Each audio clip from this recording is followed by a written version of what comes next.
Hey, y'all. Hey, welcome back to my channel. It's Melissa here coming at you on a fine, rainy, I was going to say sunny because I always say sunny, but slightly rainy Sunday evening, night here in Arizona. I hope y'all are doing well. I am waiting on you guys to join the live, but in the meantime, we're not going to hold back anything, but I see you. My mod extraordinaire is Perch. She says, hello, everyone. Hey, girl. Hey. Royalty Queen says, hey, everyone. And Pamela says, hello, Melissa. I've been off social media for a while. Oh, no problem, girl. You caught us at a perfect time. So anyway, as y'all can see to my right, is Mr. B. You guys hardly ever see him on the channel, if at all, especially on live. But he decided to grace us with his presence because we are going into part 2. And I'll let you know part 2 of what here in a second. And let's bring up our second panelist. I don't know where the third ones are. They will be here. I'm not even going to be worried about that. But if not, I know that it will be a great live with just the two of us as well. But anyway, you guys know Kiera. And so I'm not even going to go through this whole great big introduction, but I'll allow her to introduce her man. Here we go. Yay! Yay! Oh. Hey, y'all. So hey. And this my boo. Oh my goodness. Honestly, could almost be twins, you know, these two. I want to say from the jump, because this is very important to relationships. You know how you kind of have to balance each other. So, you know, I stay on a 10 and he like real mellowed out. So, you know, it's like, woo, he's here. So, So I'm the calm one. Yeah, he's extremely calm. Like he look at me all the time, like, girl, it don't take all that. But at any rate, same. This is my husband, Rod. We call him Tap. So yes. So I am excited to be here to share this space with him. So yeah. Thank you for joining us. I know both of them are not huge on social media like that. And so I really appreciate both of you guys coming on because he is my balance as well. Me being that. I wouldn't miss it for the world. All right. So let's get back into the comments before I play the recap and before I go into some things. So anyway, Miss Vivid, hey, Melissa and panelists. Hi, how you doing? Ellie J says, hello, everyone. Hey, hello, my beautiful soul family, Black's Tropical Homestead. That's a mouthful. You hopefully really soon will be seeing them on as a panelist. Just generally speaking, real quick, they are homesteaders. They are green thumbs. There's so much we can learn and glean from them. So I'm excited to have them on the channel as well. Just me, Mod Extraordinaire says, hey, Mr. B, hey. So anyway, y'all, before we get started with today's topic, which, you know what, this topic came from a subscriber. You know, the subscribers will tell you, hey, Melissa, talk about this, talk about that. And someone said, how do you know he's the one? And I was like, I love that conversation. So let me give you a recap, because what happened was I invited girlfriends on. And we talked about it. All of us have different ranges of marriage. I think 36 to 15 to 20. So we started off there. And then I got offline and I started talking to B. And he was like, oh, we should be there. And then I started connecting with the ladies. And they're like, yeah, the husbands need to be there. So that's what birthed this stream. So let me give you a recap of what happened the last time we met.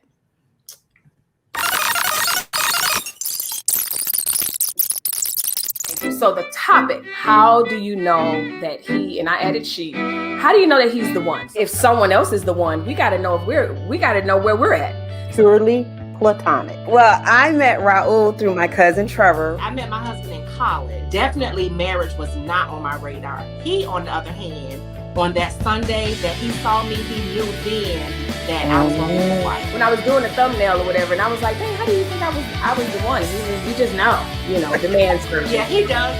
My husband said that all the time. My husband like, no, that is not how that works. We know immediately whether that's or not we're going to counseling session to become counselors at the church. So we were staying after church a lot together, and we would just happen to be sitting by each other every session. Like I know what I want, and yeah. And we've been stuck at the hip ever since. It was very natural. I felt comfortable. I can be myself in every area of my life, and that's actually how I do. You just know. Yeah. You just know. And I didn't struggle, but for lack of a better word, I struggled with having that as an answer, because the flip side of that is we do have to be careful with our emotions. Where were you guys spiritually? Because we can rely on our emotions and we can really wreck some things with how we feel. God was working on Raul in Hawaii. Enough was enough with the duds. So I had gotten to the point where I was like, there's something in me. Kiara, you want to add something? Yeah, same for me. And I think that's why it's so important to work on yourself and be intentional in working on yourself, but also work on yourself for you. I was definitely in a better place to receive him. Fantasy man versus reality. How much of that fantasy was the reality? We still had a lot of growing to do, but what I can say is because we were friends first, he knew me. 18, 19, 15-year-old Melissa could never, ever, ever, ever, ever design the journey that we've been on. Yeah. Mm-hmm. It's the journey. Trust yourself. Trust those instincts that God has given you. Trust your discernment. Trust the red flags that you're seeing. Don't deny it. Trust all of those things. Trust yourself. Listen, I cannot do anything better than the two ladies before me. Aww. Wasn't that was that just was good. I was looking like, oh, what they talking about? Thank you. Thank you. I know something. So y'all, I'm super excited. Before we get on with the topics, our third panelist, which I knew something was going on. I knew they were not far behind. So I'm going to add them to the stream, but I just wanted to let you guys know that we have Blind Guy, his wife, Corey and Laquita have joined us. Yay! They are the third panelists. They are people that, you know, when you see people and you're just like, wow, those are my people. Like, and I've been following them. I've been seeing them on someone else's channel. And I just was like, those are my people. They're talking right. And not only are they talking right, it's exhibited in the excellency in their streams. So they are YouTubers as well. So I reached out to them, blind faith, and they was like, sure. And they came on. So welcome, y'all. Welcome, welcome, welcome. I'm glad you guys finally made it. How y'all doing?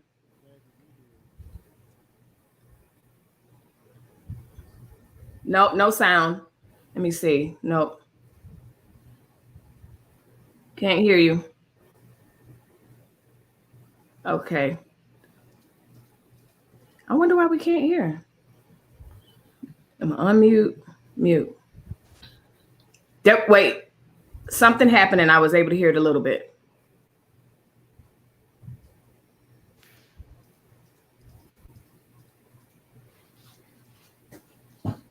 Okay, while you guys are working your mic situation, I'm gonna go in with the first rapid fire question, which I asked the women the same thing. Okay, I hear something. I hear you. No, I don't. No, I don't. I think that may be our guests, our other guests that you're hearing. No, I don't hear them. I should be able to hear them. Yes, you should be. Right. But I think it's oh, you think I hear Karen them. Okay. Yeah. All right. Well, they're going to work it out. Give me a thumbs up when you think that the mic is working, because we can't hear you. Okay. Oh, wait. That was you. That was me. Okay. So anyway, rapid fire question. So what we're going to do is I'm going to ask you both this question, answer it, and then we'll unpack it. We're going to come back and unpack it. Got it. So you can hear us now, right? Yes. There they go. Awesome. All right, husbands, wives, contain ourselves. Zip it as best we can. Oh, wait. As best we can. How did you know Laquita was the one, Kiara was the one, and I was the one? Let's start with Corey, since he was the one that came in last. Or you want to get acclimated a little bit, Corey? No, I'm fine. I'll go ahead. Can you hear me okay? I can. It's great. All right. I knew Laquita was the one when she kept telling me no. So, and you can figure out what the question was. Yeah. And so I'll keep it G-rated. So she kept telling me no, and the more she said no, the more I got to know her. The more she said N-O, the more I got to K-N-O-W her as a person.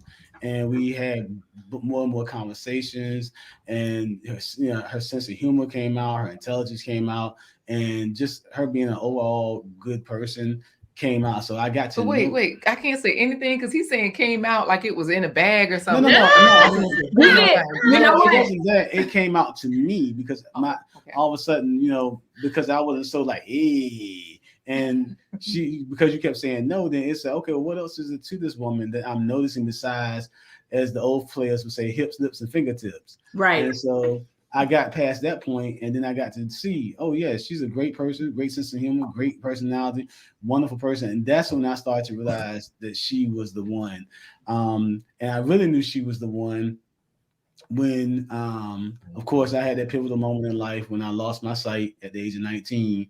And I tried to break up with her. I told her, I don't know what life holds for me as far as, moving forward.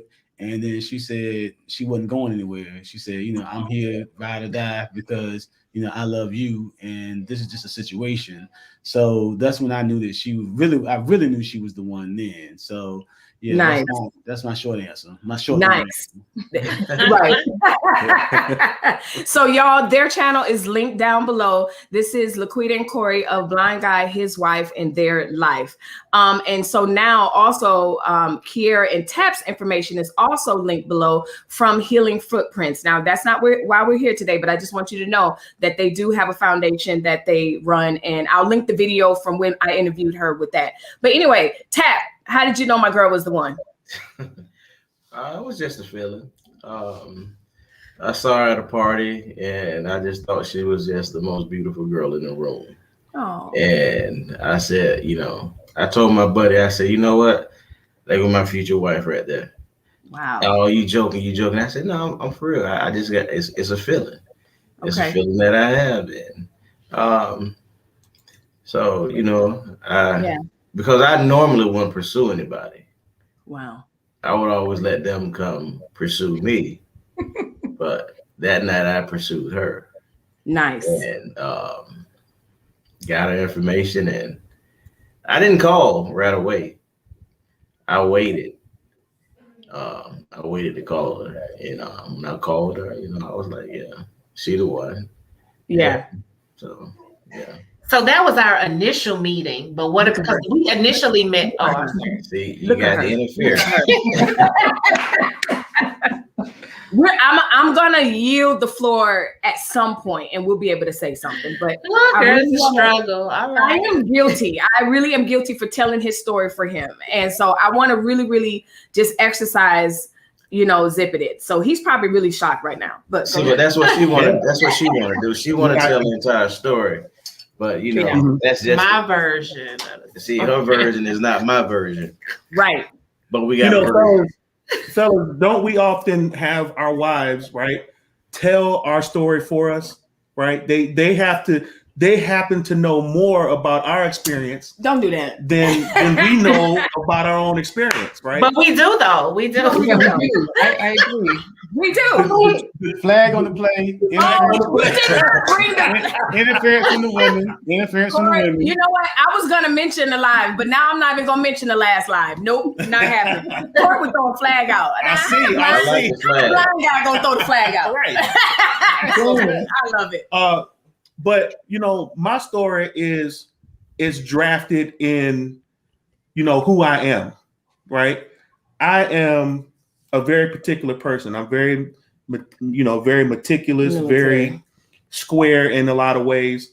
That's just who I am. That's just my personality. And I'm okay with it. I think I'm now at the age that I'm at, I'm okay with who I am, and I know for a lot of guys, they may know, who they are already, but it took me to grow into who I am. I came from a home that. No, we're going to unpack it later. Rapid fire. Okay. How did you know? How did I know? Right. We're going to unpack it. She was a very beautiful, intelligent woman. Okay. And for the person that she was, You know, she had a child already, and she was very tentative, you know, as a mother, but also as a person. And it really attracted me to her because I was looking for someone that could be that. And the rest is just giggly history. Okay. But you know, I never got to finish what I was saying because she interrupted me. What? Yeah, you interrupted me. You started talking. You wanted to talk. No, see, but that's Go ahead, Tap. Go ahead. What made me realize she was the one? She put her head on my chest, and I had a feeling. It was a out of body experience. Nice. That I've never experienced. So I was like, wow, this is the one right here for real. Oh, I didn't. Oh. Yeah, I did tell you that, but you just don't remember. So that's how I knew she was the one. So looking back to, I think, how old were you, Tap? 30? How old were you? Oh, how old when she did that? But when you guys got married? 34, I think. 34.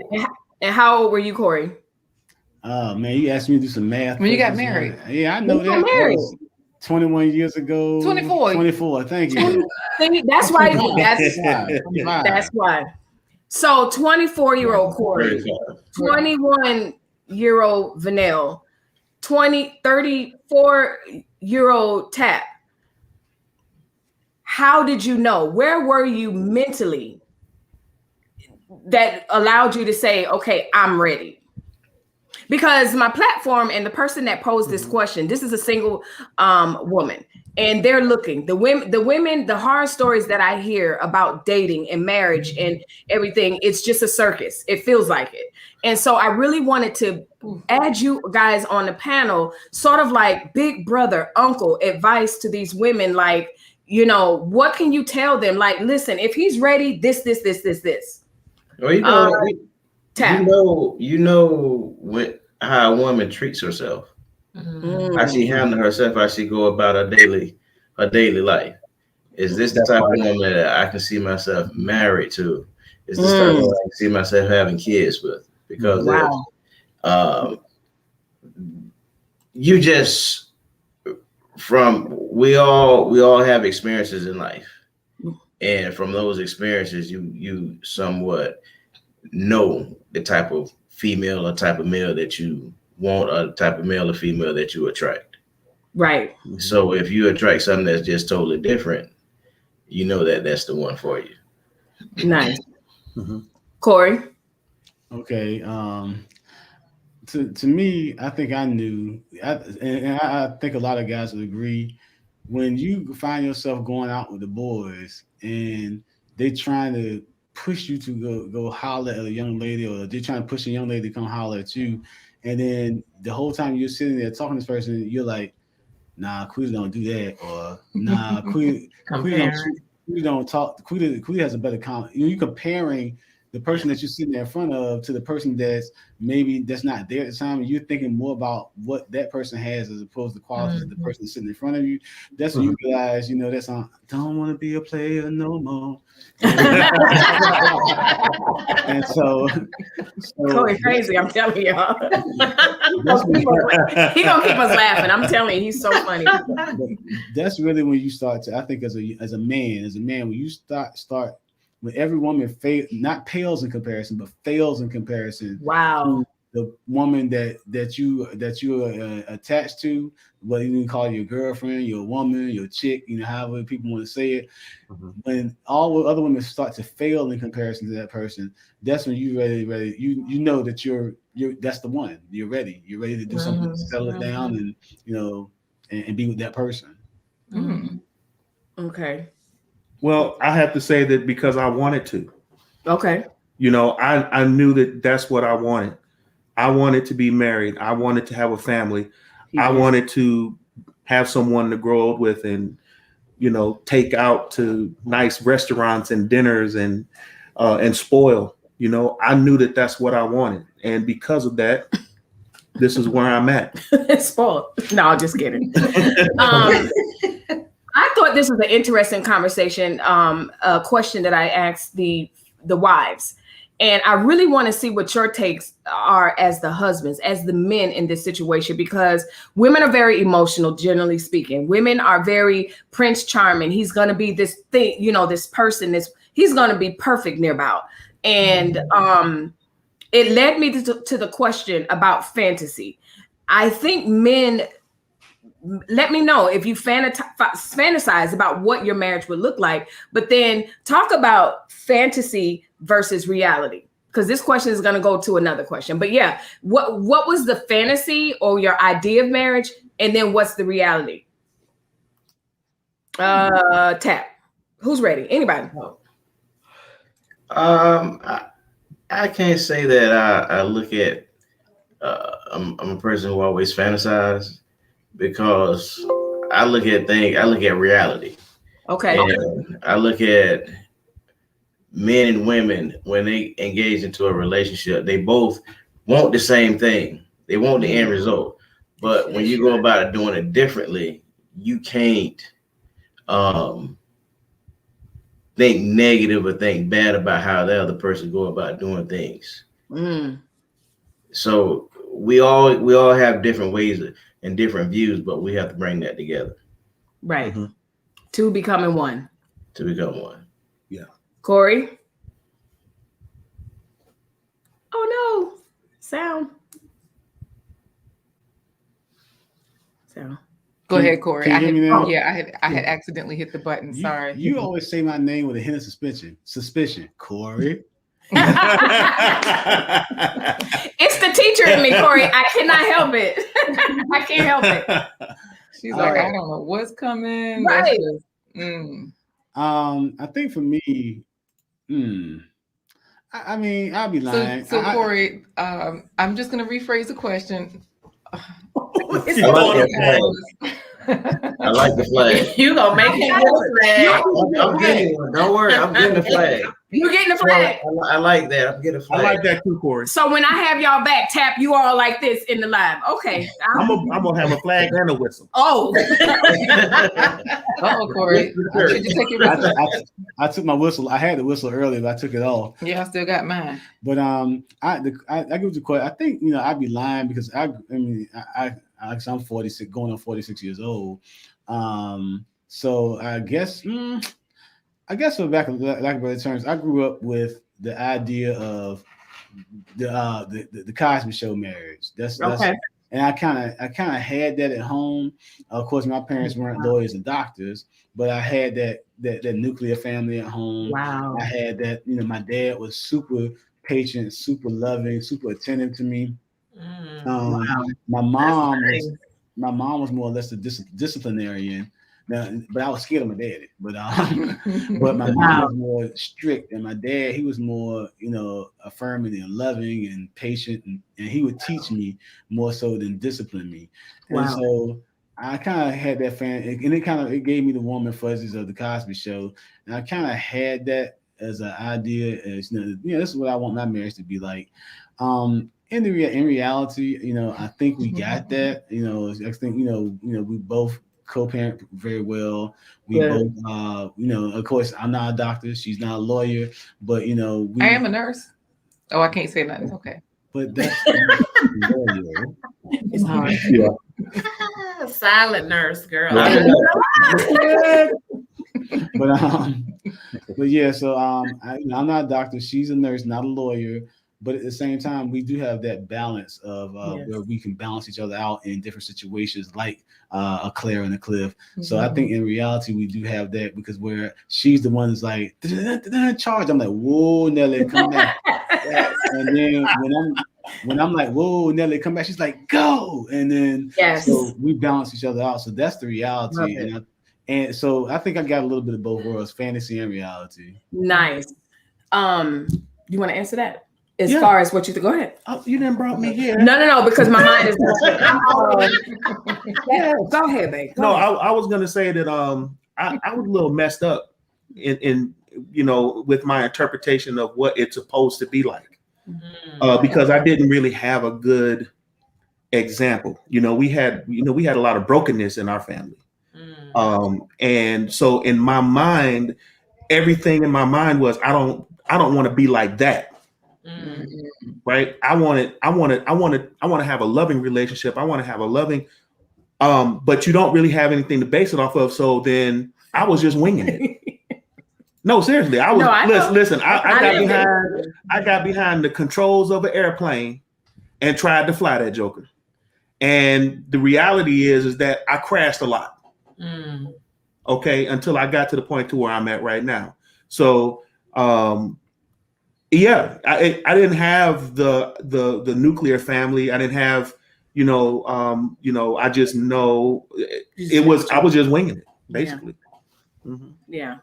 Wow, that's really, really interesting that you would say that, because I felt like I was on an airplane at times, just holding on. No, I'm just kidding.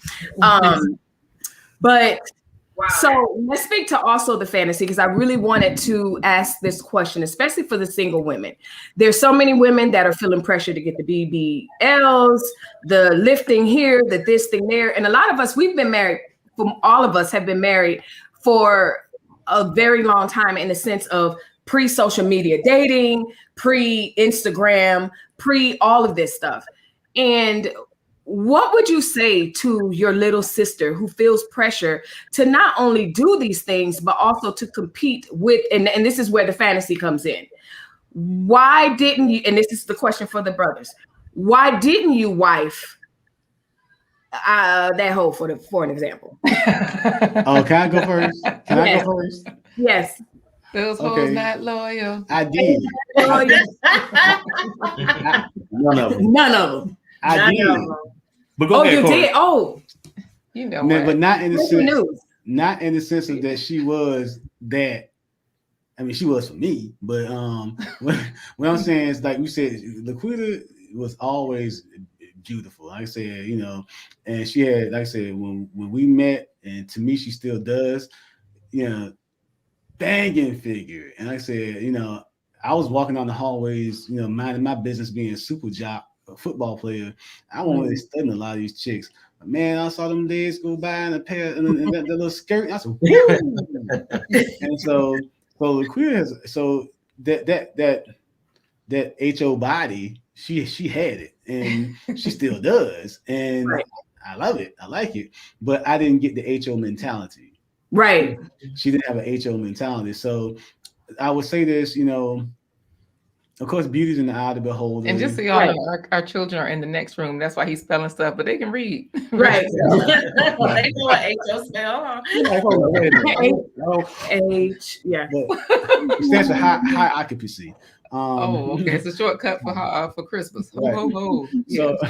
So yeah, but he's crazy. To quick answer your question, like I said, I think my advice to the person is, as much as men are visual creatures, when it comes to choosing a wife, we're more into what's upstairs, the mental aspect. Come on now. The emotional and the emotional intellect that you have, the ability to. The other men are nodding in agreement, Corey. Just so you know. Okay, thank you. The other, because I mean, she can pop wins that thing and bang, bang, bang all night long. But then what you gonna talk about the next day? Come on now. And I like Tom and Jerry. Do you like Tom and Jerry? That ain't gonna get that time. Corey. You know what, Corey? It reminds me. We were out to brunch last weekend, a couple of weekends ago, Vanilla and I, and this lady walked by. I didn't see her, but he said, "Oh, she's so cute." Now in my head, I'm thinking, "Oh, she's gonna be some, And I looked over and I saw her, and she had on this baggy jumpsuit. She had sort of like a Goldie Hawn, 2 Mickey Mouse ponytail, messy ponytail bun. She really did look cute, but it reminded me of the fact that what we think will catch their eye is not necessarily what will catch their eye. She really did look cute, but she also was very wholesome. Like everything was covered up. And then oddly enough, 5 minutes later, Miss Ba Ba Ba Boom showed up. And the first thing he said was, ugh. And I was like, I turned and I was like, oh, okay, body, you got to show us, So to the single ladies and to the to the question, I'll pose it to you, Tap, and the same thing. Why not necessarily? Also, why didn't you wife the hoe? But also, twerking, half naked, all of that. Speak to that. As far as, is that your wife?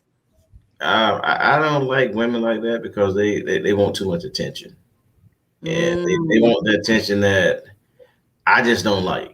I mean, I can't be around a woman. I can't be with a woman who has to have all eyes on her at all times, because it says a whole lot.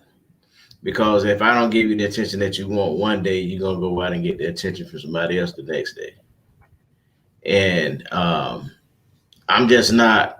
I've never been into women like that, right? Who had to have the shortest skirt on and with the heels on, and that just never has been my idea of a woman.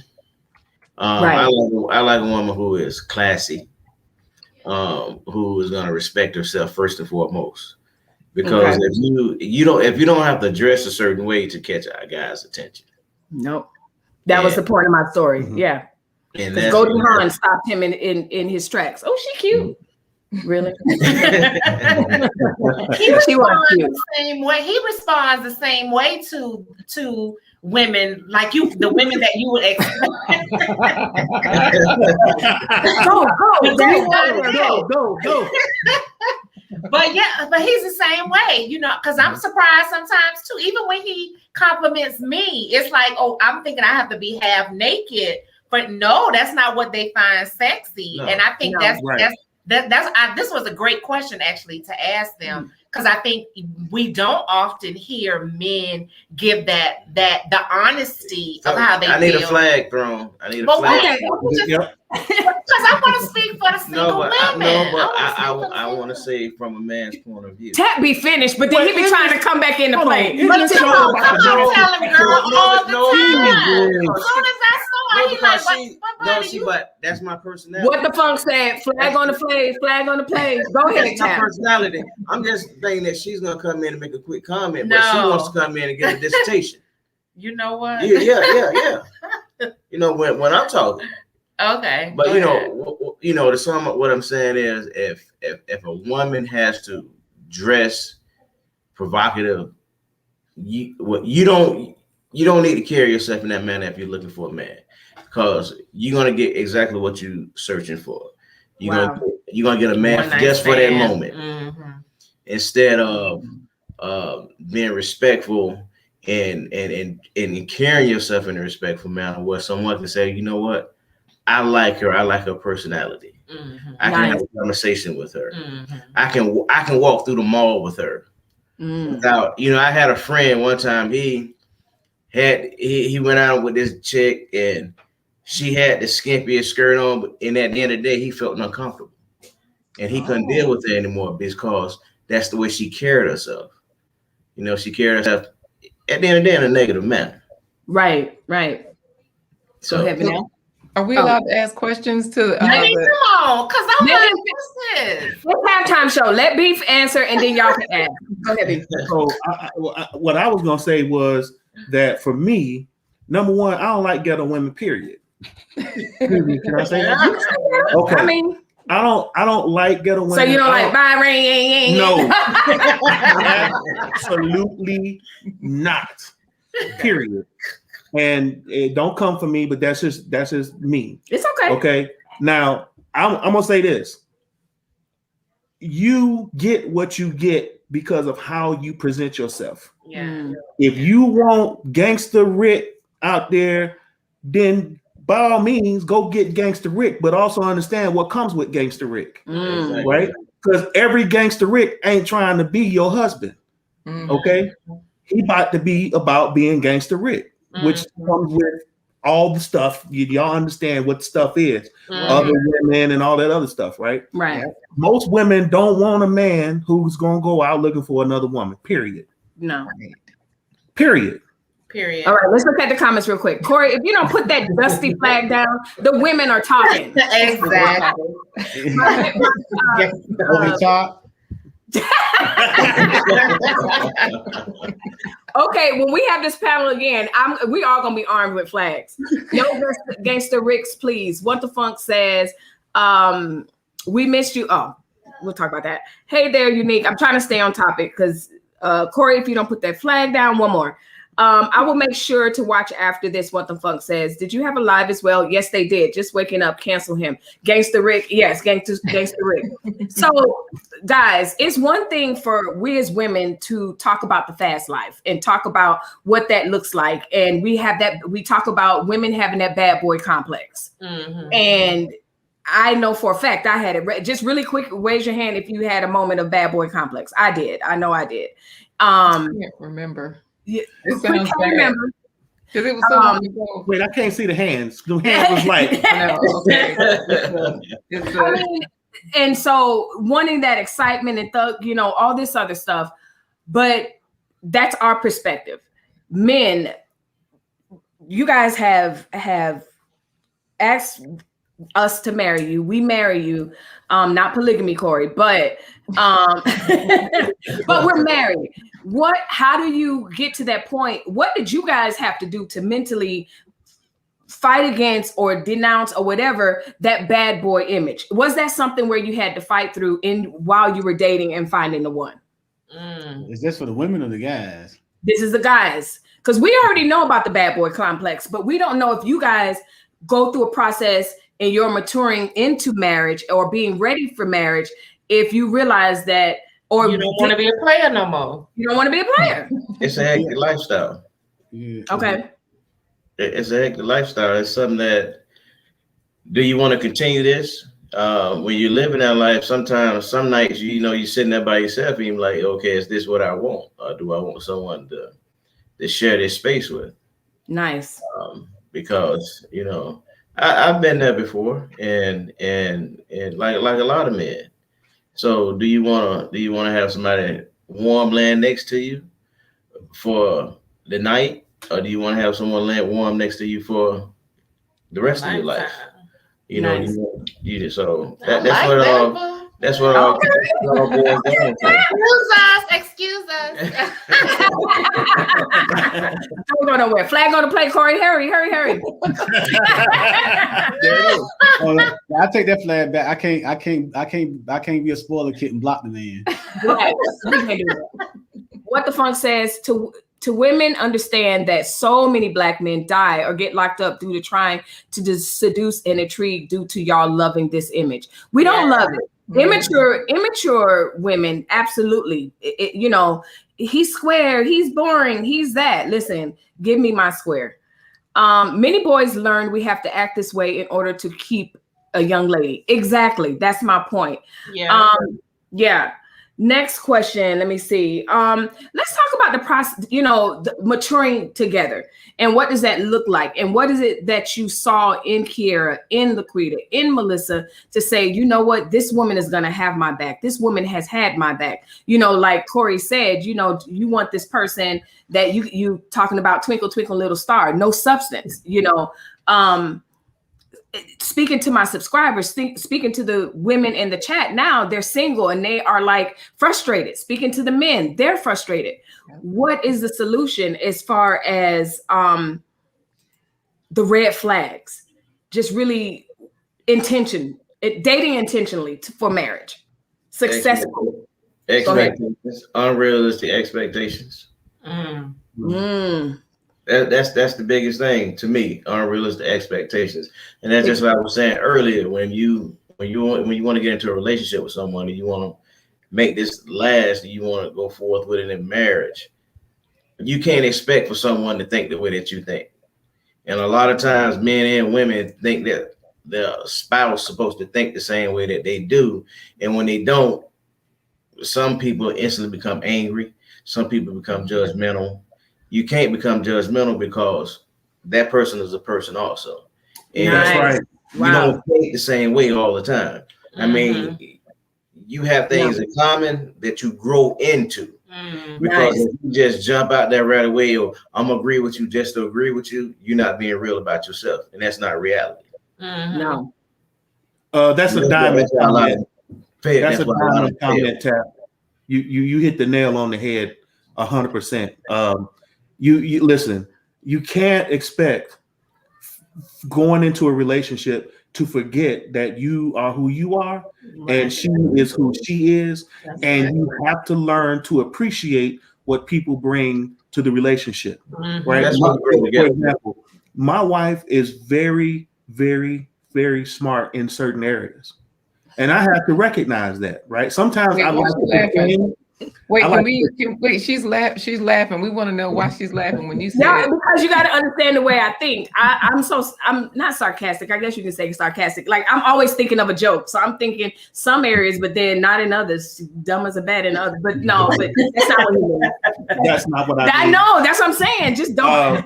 But no, there's some things that I recognize that she does very well, better than I do, right?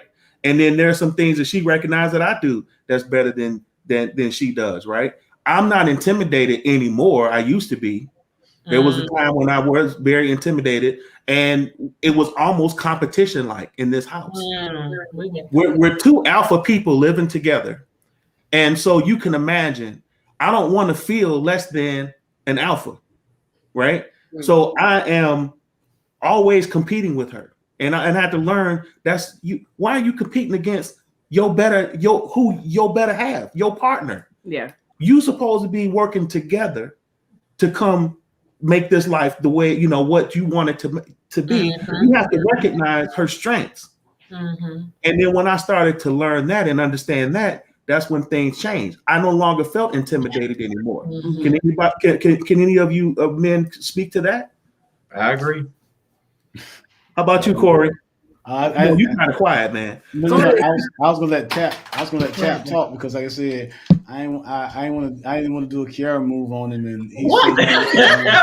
Flag. Give me a flag. Flag. I love you guys. Go ahead. But as like you said, and I think all men go through that phase, and especially with certain aspects of your life. And I'll speak, solely from my point of view.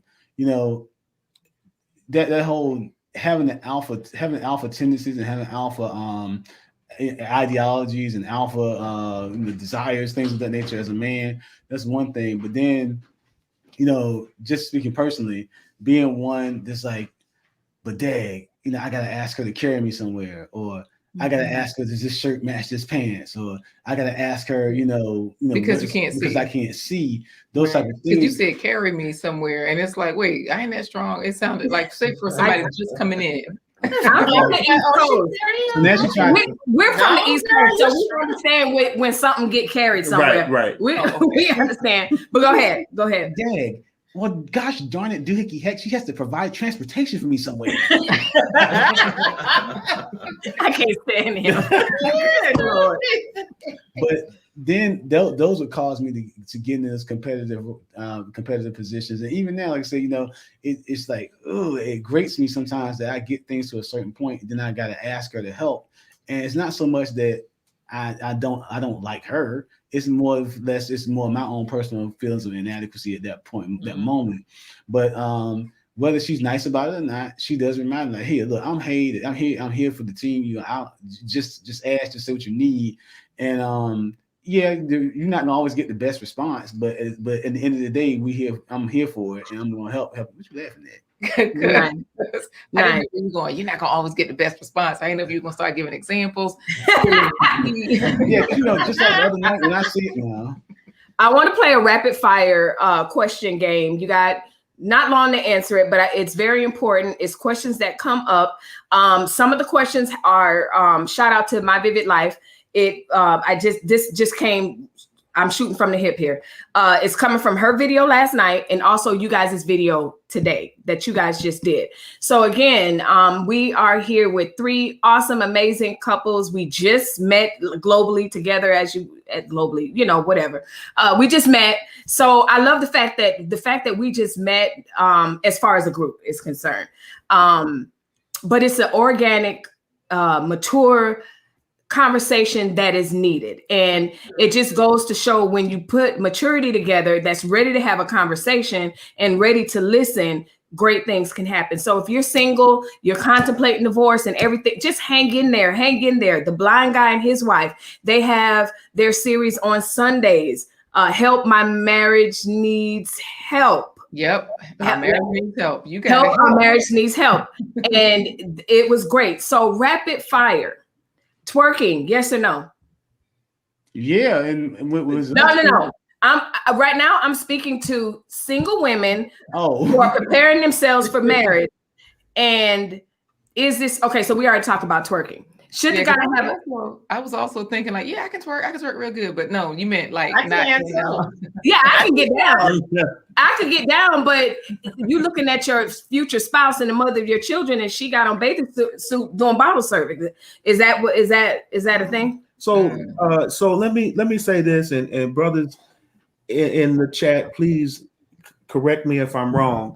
I'm a visual person. Okay. And so I like what I see when I see it twerking. Now it don't even have to twerk as long as it's bouncing. Ow. but I can jiggle, huh? But listen, wait, you throwing the flag on the brother. I'm throwing the flag on the wife for hitting him unnecessary. It was the this for me. It was the this. He giving the movement and everything. I'm talking about not as your spouse. I'm saying was a turn. What are you wifing? That's my ultimate question. Are you wifing? I think that it has its place. Yes. I think that when it's distasteful, then it's not attractive. Got it. Guys, should a man have a job if he's trying to approach a lady? Yes. Yes. Does it have to be 6 figures? No. Okay. Ladies, help me out. Because we're helping the ladies in the chat. Should he have a car? No. I would say yes, but Corey did have a car. I did have a car. I had a car, but I'm saying sometimes, you know, if a guy is honest and he taking the bus, there you go. What I mean, but that shouldn't be his end goal. So what about dating potential? Because a lot of single women struggle with that they're dating the guy's potential. He like, to your point, he doesn't have the car yet. So, you know, is he working somewhere where he can get one soon? So how do y'all feel about that part? About your potential? Well, you know, I see it as, you know, I'll go back to the reality. A lot of women are competing with women. Mm-hmm. Oh, I was reading it. They're competing with women because of what social media is. I'm dating a guy that has this. I'm dating a guy that has that. Yes. Instead of dating a guy for who he is, because you really don't know what you're dating in the beginning. Because a guy can tell you anything. A guy can be dishonest, and women gonna fall for him. And a guy can be totally honest, and a woman gonna look at him like he'll swear, just like he was saying, bad boy versus good boy thing. So that's why a lot of women fail, because they're trying to date a guy to impress their friends.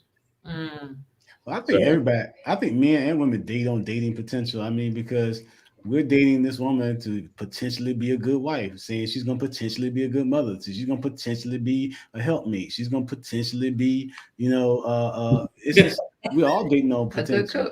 Yeah, a good cook. Corey, like, hold up.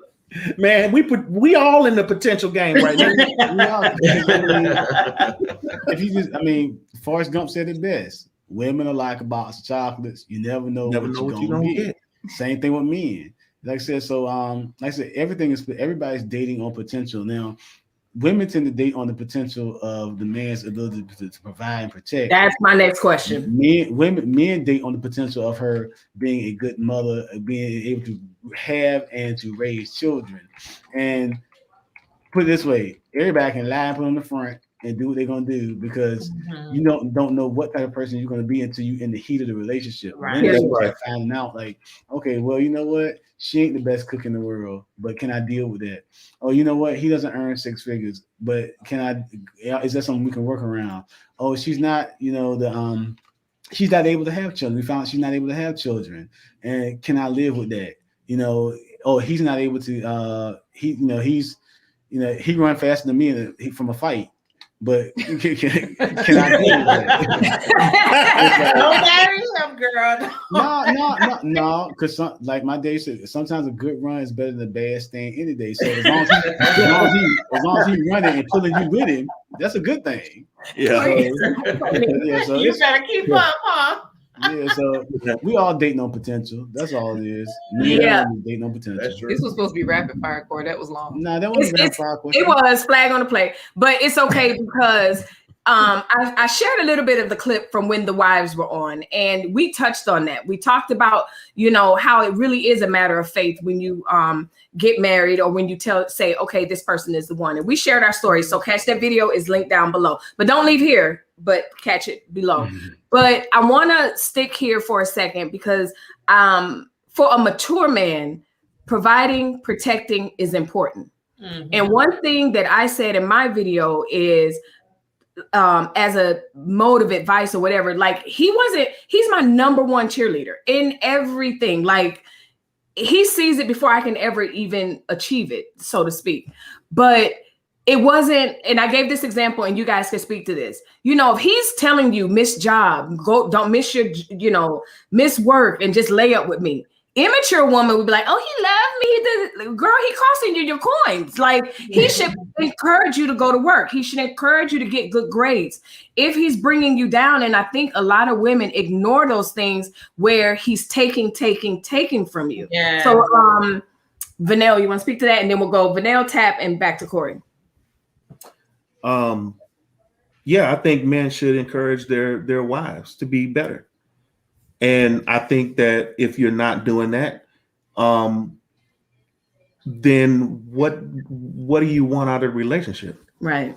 Do you want to be better or not? Mm-hmm. Yeah. I think it's only two sides of the coin to that. Yeah. You're only as better as you, because my job is to help nurture you. Mm-hmm. Right. And mm-hmm. your job is to help nurture me. We have to hold each other up. Right. Right.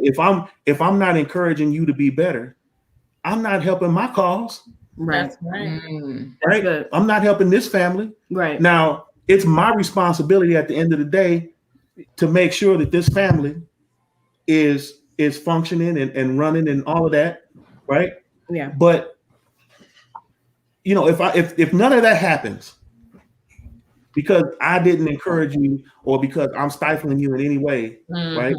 right? That's my fault. That's on me. Right. And I don't want that to fall on me. I want to make sure that not only am I nurturing you, but I'm helping to develop and watch you blossom into the person that you are.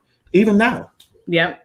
Even now. I'll do whatever I need to do to make sure that you're successful doing what you want to do. And if this is what you want to do, I'm all for it. I will go out and DoorDash if I have to, if that's what it is, to make sure that your dreams come true. Absolutely. Because all right. So we have our Sunday segment now with Missy and Vanell. No, I'm just kidding. What's up with that reciprocity? It is a before you comment. Yes, Adrian, it is a matter of reciprocity, especially in our marriage. I say it all the time. Yes, he's the head. Yes, I have to yield.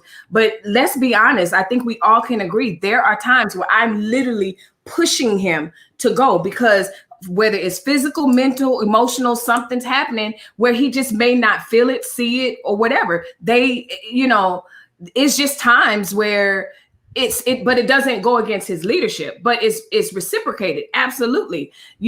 As much as he's pushing me and as much as he's supporting me, I support him. So you have a great point. It should be a matter of reciprocity. Tap. Well, I agree with that. In our marriage and our relationship, I support my wife. I believe in supporting her and supporting her dreams, because if I'm supporting her dreams to the fullest, she will feel comfortable in doing what she wants to do in that aspect, and that will benefit us, not just her, but it will benefit us. Yes. So I believe a man should always, if he's the head of his house, be the head of your house, and share everyone's dream with everyone, and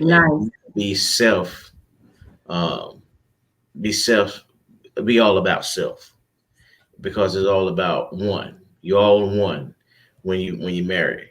You know, it's not you, it's not me, it's about us and what we're going to build together. Nice. So if a woman meet a man and he doesn't want to support what she does, she need to run from him. Yeah. Yeah. 100%. 100%. Corey? Yeah, and I agree with both the fellas, and I'll take a little slight sidestep with it as well. And that's like I said, people talk about the reciprocity and the give and take. And I think also it's just got to be about that mutual respect in those types of situations, because again, like I said, for Laquita and I, we have that whole yin yang push pull type deal where she says go, I say no. I say no, she says go.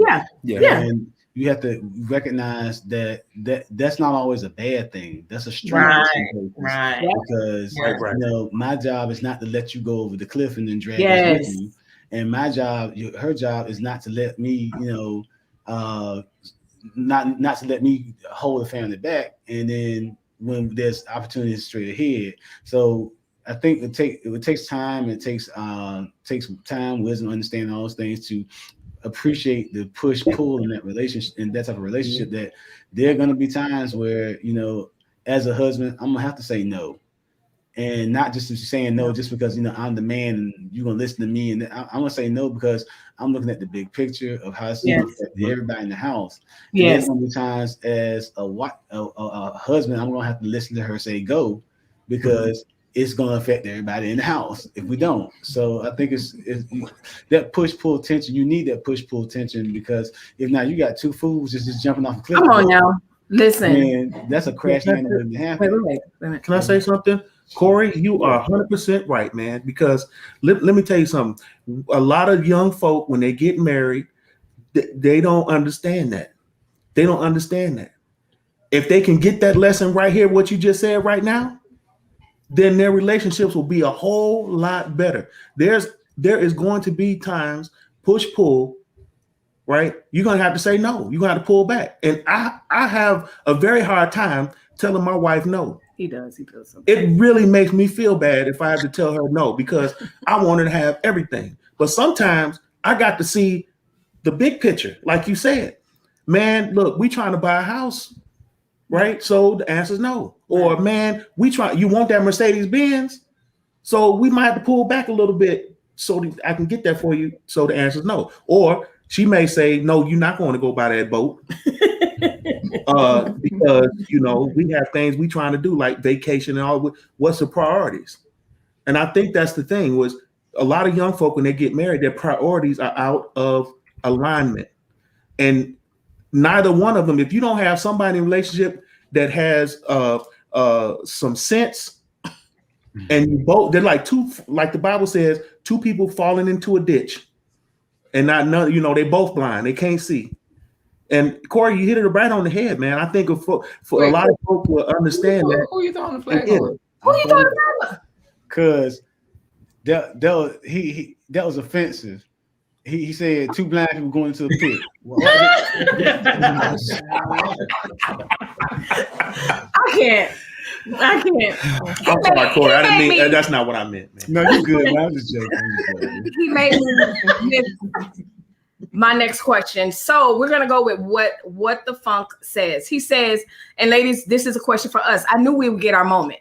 This is our moment to shine, ladies. Thank you. But in relationships, many women rather hear from their friend circle and new men. If we're honest, women have too many options to truly slow down and listen to their man in their life. ADHD in love. I'll go last. Quita, Kiera. I think it's a great point. I think many of us take advantage of those relationships or those outlets that we have. I mean, you have women empowerment conferences everywhere where you have all these people giving an opinion about what you should be doing, how you should be doing it, what it should look like. So I do agree that there, and even a lot of the information that we consume on social media, on TV is, you know, these images that change the way that relationships look and who is in charge of the relationship. That no wife, you do not need to submit to your husband. It's okay for you to be in charge or for you to be the leader. You know, we get a lot of that information, I think, and it can create some division in your home and also some confusion in what you really believe to be true of how you want to have a relationship. And we discussed this the other week, which is, I think it's important that you're honest with yourself about the type of relationship that you want to have, what that looks like. If you're a twerker, understand what type of twerking relationship you're about to attract. If that's fine with you, keep twerking, girl. You know what I'm saying? But if that's not what you desire, then you need to know what it is that you're bringing to the table, what type of man you're going to attract, and what that requires. If you have a mature man at home, he don't want to hear about your friends and what they say, what they did. No. So I think that's important also, and I think I do agree with that statement about the different options that we have that can literally actually cause a lot of confusions in the relationship. Yep. Quita? Yes. Yeah, I'll chime in there because it's something that she just said regarding listening to your friend circle. Definitely a lot of us, it's not even the friend circle as much as it is societal norms or things that have become societal norms, unfortunately. And so that's where the social media, the commercials, different things are telling you all these mixed messages. And we're just going along with them, believing them like, oh, okay, yeah, roughnecks are in. I guess I better get me a roughneck. Right. Or, you know, and not really realizing that, wait a minute. I don't really like roughnecks, I don't think, but you know, they say try it. And so we're women, we're supposed to listen and we're supposed to, you know, do what they say. So we end up getting stuck in crazy situations. So we don't want that. And then I will say that one thing she said though about men don't want to hear about your friends and whatnot. Corey is always saying, I don't care. Like just straight up. And then he'll also tell me like, you know what, this person so and so, you know, right? And they seem like they always trying to do this and that. And I'm like, and like you said, all these empowerment circles out here trying to bring our awareness, and really what it is a bunch of opinions. It's not enough concrete information. So, yeah, it's like really their personalized experience, and then they're on a platform imposing that, or they're taking from one source. So if it's a biblical source, they're not also considering the worldly sources, which can I get a balance of that? Right. Absolutely. Yeah, so that's where you know we have these opinions coming in, and what the funk, he makes a good point. He does. That but to his point, it's one of those things where we just have to have more candid conversations, so that instead of just going to a rally like an empowerment conference or whatever, that we actually talk to people, so that when you see an individual, talk to that individual, because a lot of times we'll see things and we also have to realize that the conference is speaking in a general term to a lot of people. They can't address the individual. So that's where we do have to be accountable to one another as women where we can. Absolutely. I agree with you both. And, you know, I think it also, to take it a step further, I think to have a successful marriage, we all know anything past a day, you have to communicate. So yes, what the funk, that was an absolute great point that you made. Absolutely. But I can say, I know for me, I go to him for confirmation, reassurance. We're talking like he's the main guy that I'm talking to. Like I was the rebel at church when I wasn't. Pastor said this and Pastor said that wasn't me. Like he is the person that I'm married to, and not to disqualify what the pastor is saying. Y'all know what I'm saying. There's a group of people that they can't even think in their marriage unless the pastor puts a stamp on it. Yeah. And that's not a healthy relationship. So what the funk? Thank you for the great question. We all agree with you. Absolutely. So here we go. I didn't catch the beginning. Ladies, what does submission look like in a marriage? Good question, Big Guy Journey. And so the question is to the ladies. For me, I talk a lot. And so in talking a lot, I understand that I'm going to ask him, babe, what does submission look like? What is it that you want in a marriage? What is it that you want in a wife? We even go through, okay, how am I doing? What do I get an A in? What am I failing with the F++ in? But submission is truly, truly yielding. As powerful as I am as a woman, I know and I trust that this man has my back and our children's back in this household 100%. So I really don't care what society says and what it looks like to them as far as weakness and stuff like that. Yes, Melissa will pick up the phone and let him know, hey, babe, I'm about to buy this pair of shoes, da-da-da-da. And if he says, well, babe, not right now because I got to do da-da-da-da, Melissa's not buying no shoes. Hey, what do you think about this? What do you think about that? He leads. And do I have a brain and am I allowed input? Absolutely. Absolutely. But that's what it looks like for me. That's what it looks like for us. Who wants to go next? Quita. That's just general. Like I can be all day with that. But Quita, Kiera. Go ahead. She can go again next. Go, Quita. It's like respect. Prior to marriage, I viewed submission as control. Mm-hmm. And that was my understanding prior to my relationship, which I was anti. You are not about to control me. You are not about to tell me what to do. So I think a lot of times women shy away from even the thought of submitting, thinking that means that gives that man control over you to tell you what to do, tell you how to dress, all those things. But no, it's about respect. And if you have a man who respects you, then you have absolutely no problem submitting to him, respecting him, honoring him, all those things. I think a lot of times we are hesitant to submit because we just don't respect that man. We don't respect his opinion. We don't even respect his relationship with God or whoever your higher power may be. All of those things. If you respect that man, then we will gladly submit. If I know you're going to take care of me, if I know that you are going to submit to me, that you're going to submit when the Spirit gives me, some direction, because we've had those experiences where God uses me or God speaks through me about something that we need to do, and He's okay with that.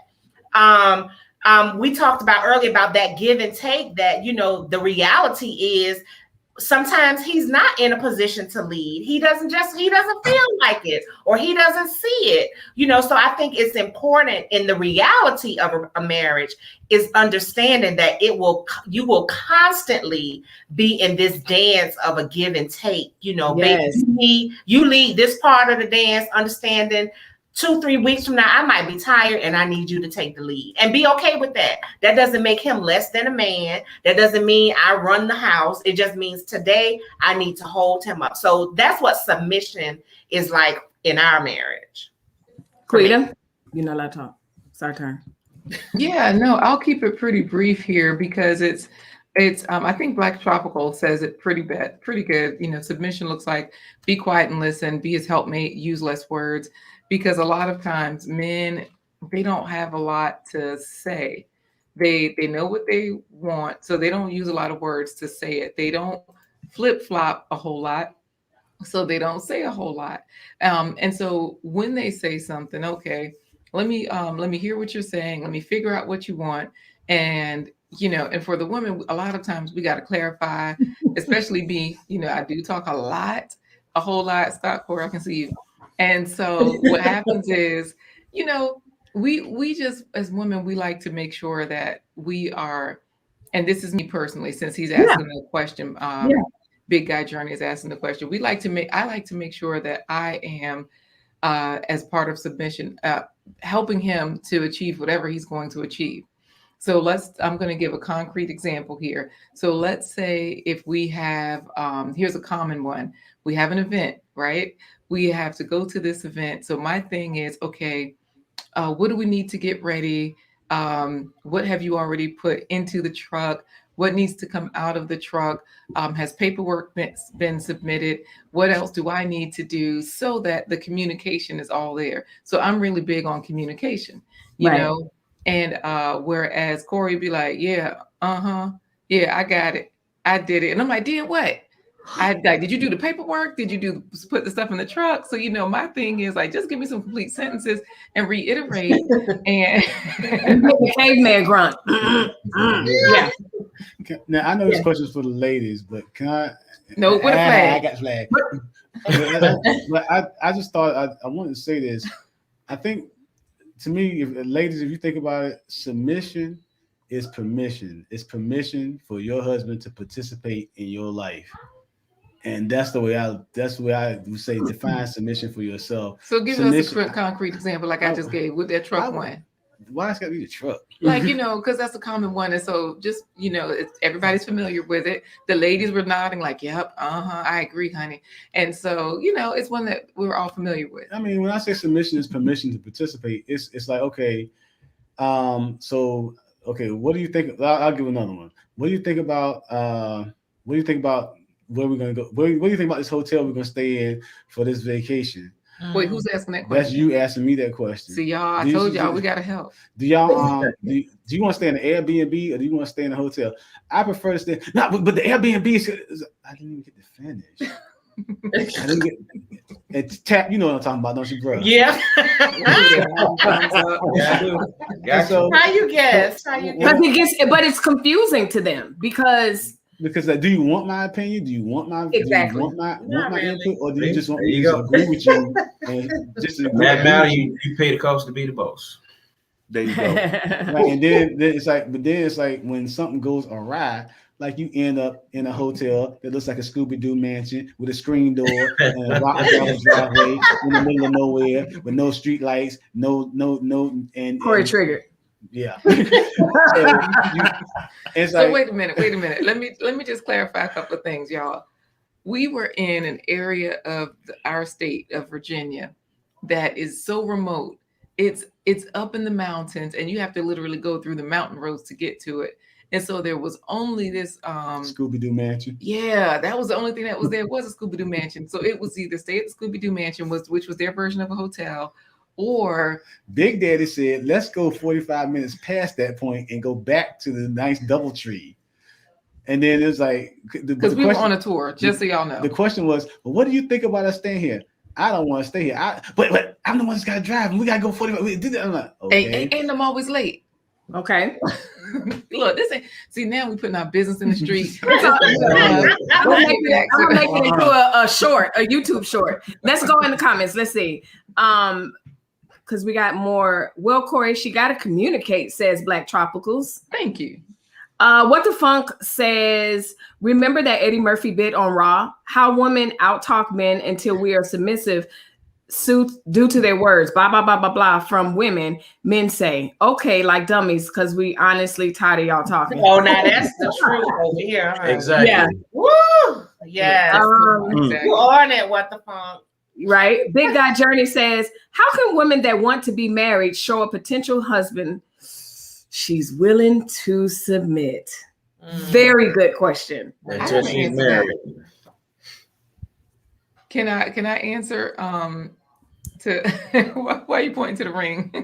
Because I don't know if I submitted prior to in true submission until we got married. I don't think. I got to think though. That's my straight answer. But y'all go ahead, Quita. Yeah, so I do have an answer because I know Adrienne, she's always like, nope, submission is not me. And I think we always use that word submission, but submission is really like mutual respect, right. doing what's for somebody what you would want them to do for you. Right. So let's say like for me, it was very easy for me to, we would go out on dates a lot where we would go out on a dinner date, literally that type of date. Like nowadays, dates just mean like, something else where you go out to end up horizontal. But anyway, so no, wait a minute. That's the general population's term of dating. Right. Nowadays. Okay, got it. Because they were talking about me and my roughneck term. It was like, isn't that a 90s term? So I might say some outdated stuff. Y'all just try to figure it out. The point is that, so we would go out to dinner a lot. So this means, like Black Tropical says, I was a wife, I guess, before. Now that I know that, I didn't know that back then. Right. That, you're showing wifely tendencies. Like, exactly. I was willing to share my time. I was willing to share my ear. I was willing to share my concern. I was willing to share my ideas. Okay. I was willing to share food. So on a dinner date, we could talk with or without food, so if the service was long, we weren't just sitting there complaining about the service. We might have been like, dang, it's taking a long time. Did we order? Yeah, we ordered. Oh, okay, cool. So let's keep going with the conversation. It wasn't a slam fest where we are just complaining, man, we ain't never coming back to this place and blah, blah. Nope. We're focused on us. And when you actually show those sorts of things, it shows that, let's say in that restaurant, if you are the lady and you're focusing more on the service here and these people, we should never come back. It shows that you have more concern about how other people are making you look rather than how you're handling yourself. Absolutely. And so really submission is just sharing all of those things. And can I say something real quick? Said, wait a minute, hold on. Go ahead, babe. Let me say something real quick. Go ahead. Because we throw out the word submission as if this is something that women have to do, and men, you just have to stand in the front. Right. And be in the front. Right? Listen, submission is a two-way street. Yes. Okay. It doesn't take away from our leadership as men, but you have to understand what submission is. Okay. It means that you two are accountable to each other. Yes. And that's what submission is. A lot of because I'm reading some of these comments in here, and people, boy, they get head over when they hear about this word submission. They ready to walk away. Let me tell you something. It's not, submission is a beautiful thing because it means you're accountable to each other. It means that you're helping you're coming to your spouse, your significant other, and you're saying, hey, I need your help. I also think it means order. It also means order. We both can't be going, either ways, just meeting in the middle whenever we figure it out. I think we should do this. I think we should do that. The kids are going to be Jewish. No, they're going to be Muslim. Like, everything just going helter skelter. You got to have a vision and someone needs to be able to lead. Like, there's a drum major for a reason. Right. And the drum major isn't even the one playing the instrument, but he has that. How do I not know what that thing is? But anyway, he has. Yes, he had. How do I know? I thought it was called something else, but an official name. Wait, hold on, Corey. When you played football and the marching band came out, I don't know because I was in the locker room. Oh, but I was in the band, but there's an actual word for it. It's so crazy, but it really means, for there to be order, and I don't look at it as anything negative. But I wanted to highlight Black Tropical's homestead because, like I said, my rapid answer was what it was, but she's right. She says, be a wife. I showed I was a wife from the beginning because that's all I knew. So yeah, and so you do have to communicate. What does being a wife look like to you? One thing I think you guys can also speak to is when we're talking about society and talking about what marriage looks like and talking about what husbands should do and what wives should do. And we were talking about the memes last live where we were talking about, there's so many memes. Real men do this and real men do this. Catch flights, not feelings. Like, y'all are getting so many mixed messages. I don't even know how you guys are being guided. But the truth of the matter is you have to talk and communicate to pave your way for your marriage. Believe it or not, I'm the one with the tools. I have a pink toolkit. Now he's getting better, around the house as far as fixing stuff. He'll go pay somebody. Me, I'm like, move over, buddy. Let's get this going, But he loves to cook now. I cooked when the kids were younger, but now he's turned into Emerald. Like, I'm here for it. Go right ahead. So I say that to say, even as you're navigating and trying to find out if he or she is the one. Right now we're talking about she. If she's the one, you also have to look at what it is that you want out of a wife. You know, you may want a wife that works outside at home. You may absolutely want a wife to stay home, but that's your path to navigate in that moment. Somebody has something to say. I heard it, I think. I wanted to chime in because I think one of the ways I showed that I was wife material, ready to submit. I definitely did not submit prior to marriage, at least not intentionally. But I think it's just when Corey talked about submission is commission and allowing your man to be a part of not just your relationship, but your life. There were signs of that while we were dating. You know, I made him a part of my life, part of my decisions, included him when I imagined my future.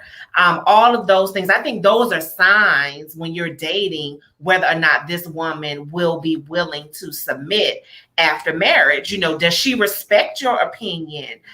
Does she include you when she's making decisions? Does she allow you to make decisions for the both of you? I think those are many of the signs that showed up for us prior to marriage that I think revealed that I was willing, that I will be a good person to submit after marriage. This, I don't mean to cut you off, but What the Funk, this is really, really a good question. And I have an answer for that. But anyway, he said, I had an insane childhood and I simply asked for that, asking a Black woman to simply not yell at me like women in childhood. Can you simply not raise your voice to me? And women say, I need to man up.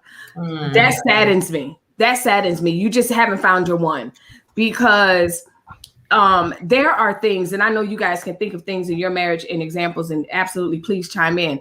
But there are things where I say, babe, I can't deal with that, and this is why.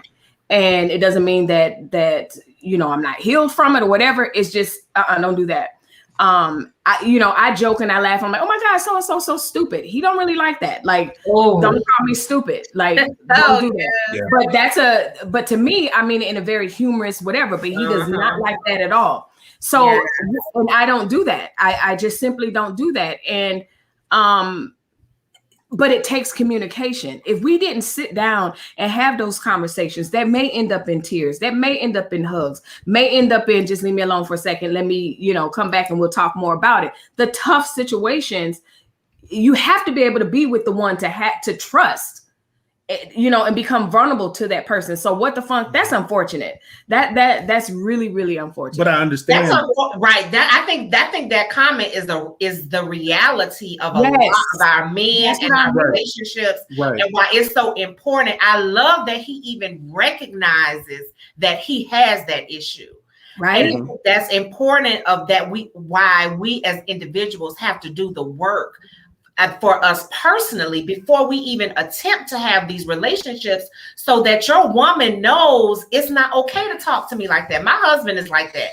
All that yelling, conflict, he wants no parts of that. No parts even of it. In a joking way, because I was the same way, Melissa. I used to do the same thing. Oh, he's so stupid. You see, and he like, that's not, I'm like, but it's a joke. That's not funny to him. No. All that screaming and yelling, if it even remotely sounds like a conflict, or he completely shuts down. And it took me a while to understand why he was that way. So that's why it's so important to do the work for yourself as an individual, and then share with your spouse or whoever you're dating some of those traumas that you may have experienced and you may be healing from, and how that manifests in your life today and how you relate to other people. That's so important. I love that comment. I love that question. That's what I'm saying. It was so unfortunate. And I like Over the Top's answer, because I think all of us big sisters or sisters think the same thing. She says, What the Funk? Over the Top WME. She also has a channel, y'all, so check her out. But she says, you stand your ground and tell her never ever raise your voice to me ever. And if she doesn't listen, call me. We all agree. And Kiera, to your point, I do think there's a lot of things. All these channels I'm shouting out, y'all. I'm shouting them out because we're all saying some really solid, mature things. If I don't shout you out, I'm sorry. But Blind Guy, they're having a conversation. Over the Top WME, like so many of us are having these conversations. I know, on my channel, I get into some pop culture news and stuff like that, but I'll also give you substance. So if I shout these people out, y'all, go follow them, check them out, because this is the type of content and support that we have over here. Thank you for answering. Truly the first time I heard women answer that way. Oh, I hope so. Yeah, solid. We mean that. Like, no. Yeah. I love what the School of Life has to say about partnering. And you know what, y'all? That's the other thing, and you guys can chime in. That was why I wanted to have this conversation, because it's so easy for us to look at television and look at people that are not in reach, and say, oh, well, their marriage. Or for somebody that's, no offense to anybody that's been married for 5 years, but for me, I'm looking at longevity. I need to speak to the people that's been married over 20 years. I want to speak to the 30-year people. I want to speak to those people. And for those of you that are on the heels of trying to find somebody, you think you want to find somebody, I hope that we are able to be an inspiration to say, you know what, this is a transparent conversation that we're having here.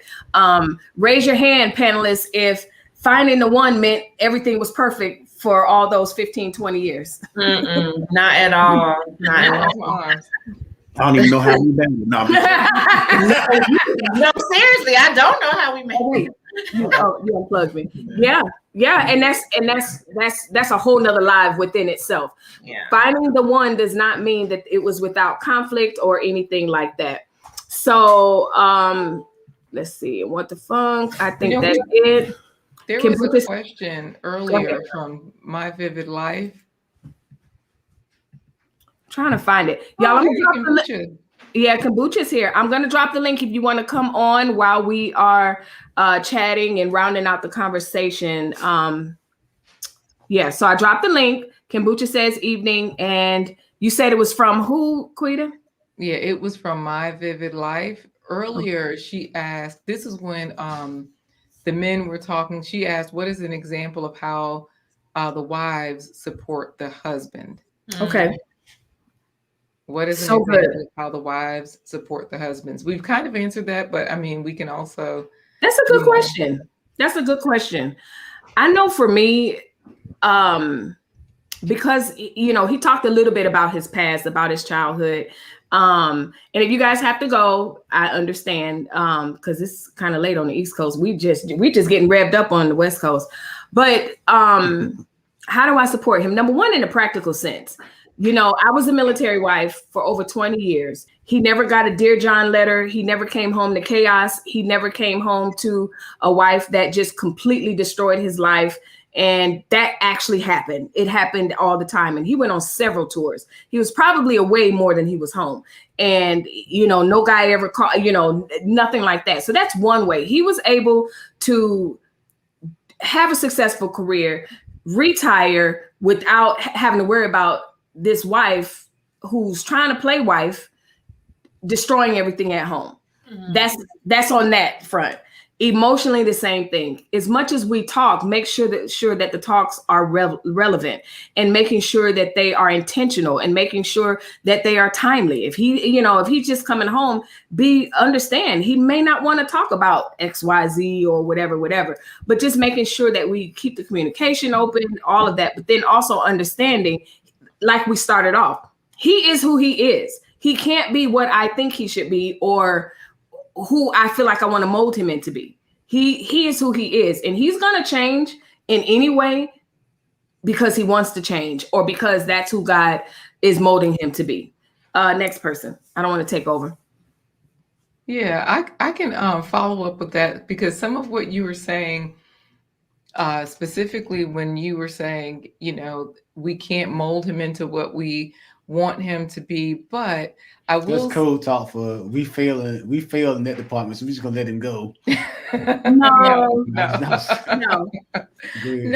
But what I was going to say is that, in the way of support, I will say if we see where he can do better, we do support him in those places, so that from the practical sense, let's just talk about communication, for example. Yeah. Corey and I, we're storytellers. So we go on tour. Sometimes we are constantly, presenting to different groups, adults, children, everybody in between and all of that kind of stuff. So when we go to these places, I'm have been constantly in his ear for over 20 years now saying, this worked, this didn't work. Let's do more of this. Let's pull back on that. Yes. If I'm in like Corey, there's this thing, we have certain quiet communication that we do so that when we're in a setting, the audience can't hear it. He can hear it. It used to annoy him at first because he just thought I was like, just trying to quiet him or something. And of course, just communicating, I'm like, no, I'm trying to say this. So this is after the show and everything, of course, so I'm letting him know that, oh my God, not a Kids Bop version. I hope not. Anyways, what the phone can put on the screen. Was that a Kids Bop version of WAP or what? Anyway, so basically what I was saying is that once I just communicated and said, no, when I do this, that means that we got to pick it up. Because the people, we need to move in this direction, right? So that we can get them engaging right now or sooner. Or if I'm doing this, that means slow down or whatever. And so once we figured that out, he got way better. He started picking up on some of those things. Why are you laughing when I say he got way better? Because I'm just saying how we support our husbands. Yeah, that's it. That's all. Why you say keep going? No, I mean, but you laughing. Wait, what? No, because I want to flip that question on his head after all the ladies have a chance. How do men support their wives? No. I got a different way to flip that question, but I'm gonna let I want y'all Kiara to have her time, and then I'm gonna ask permission from the host if I can. Ask Go ahead, Kiara. I think one of the ways that I'm supportive is we have check-ins, like where let's dream again. Let's. What have we achieved up until this point? What is it that you're into now? So we have those regular meetings where, it's not, just your daily, how was your day, that type deal.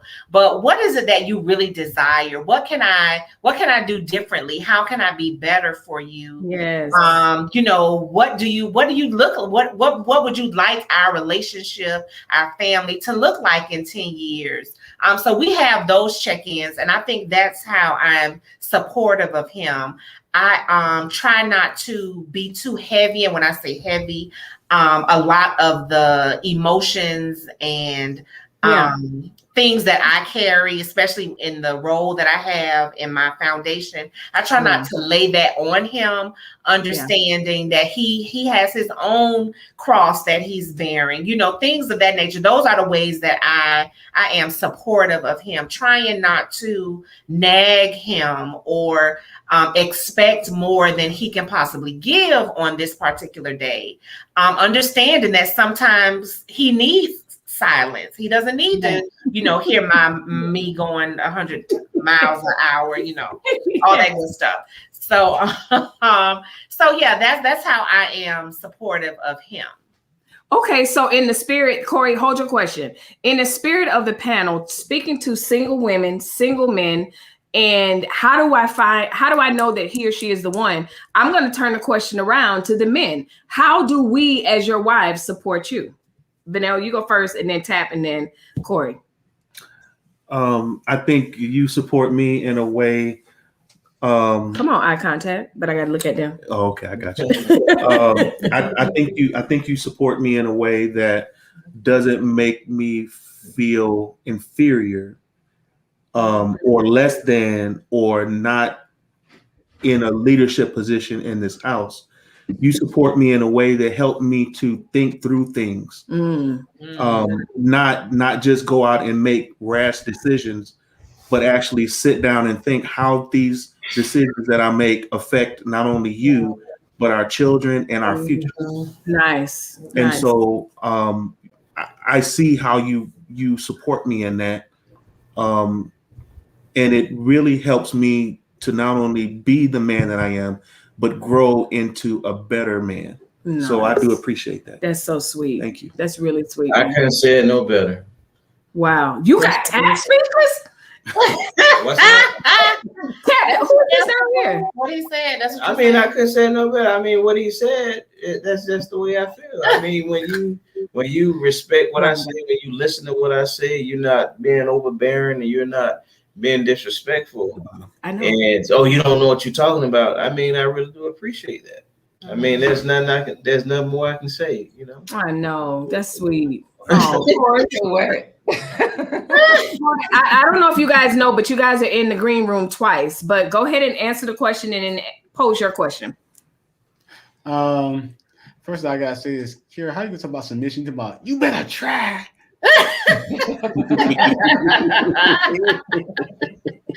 Oh yeah, what he said, he didn't have anything to say, right? Like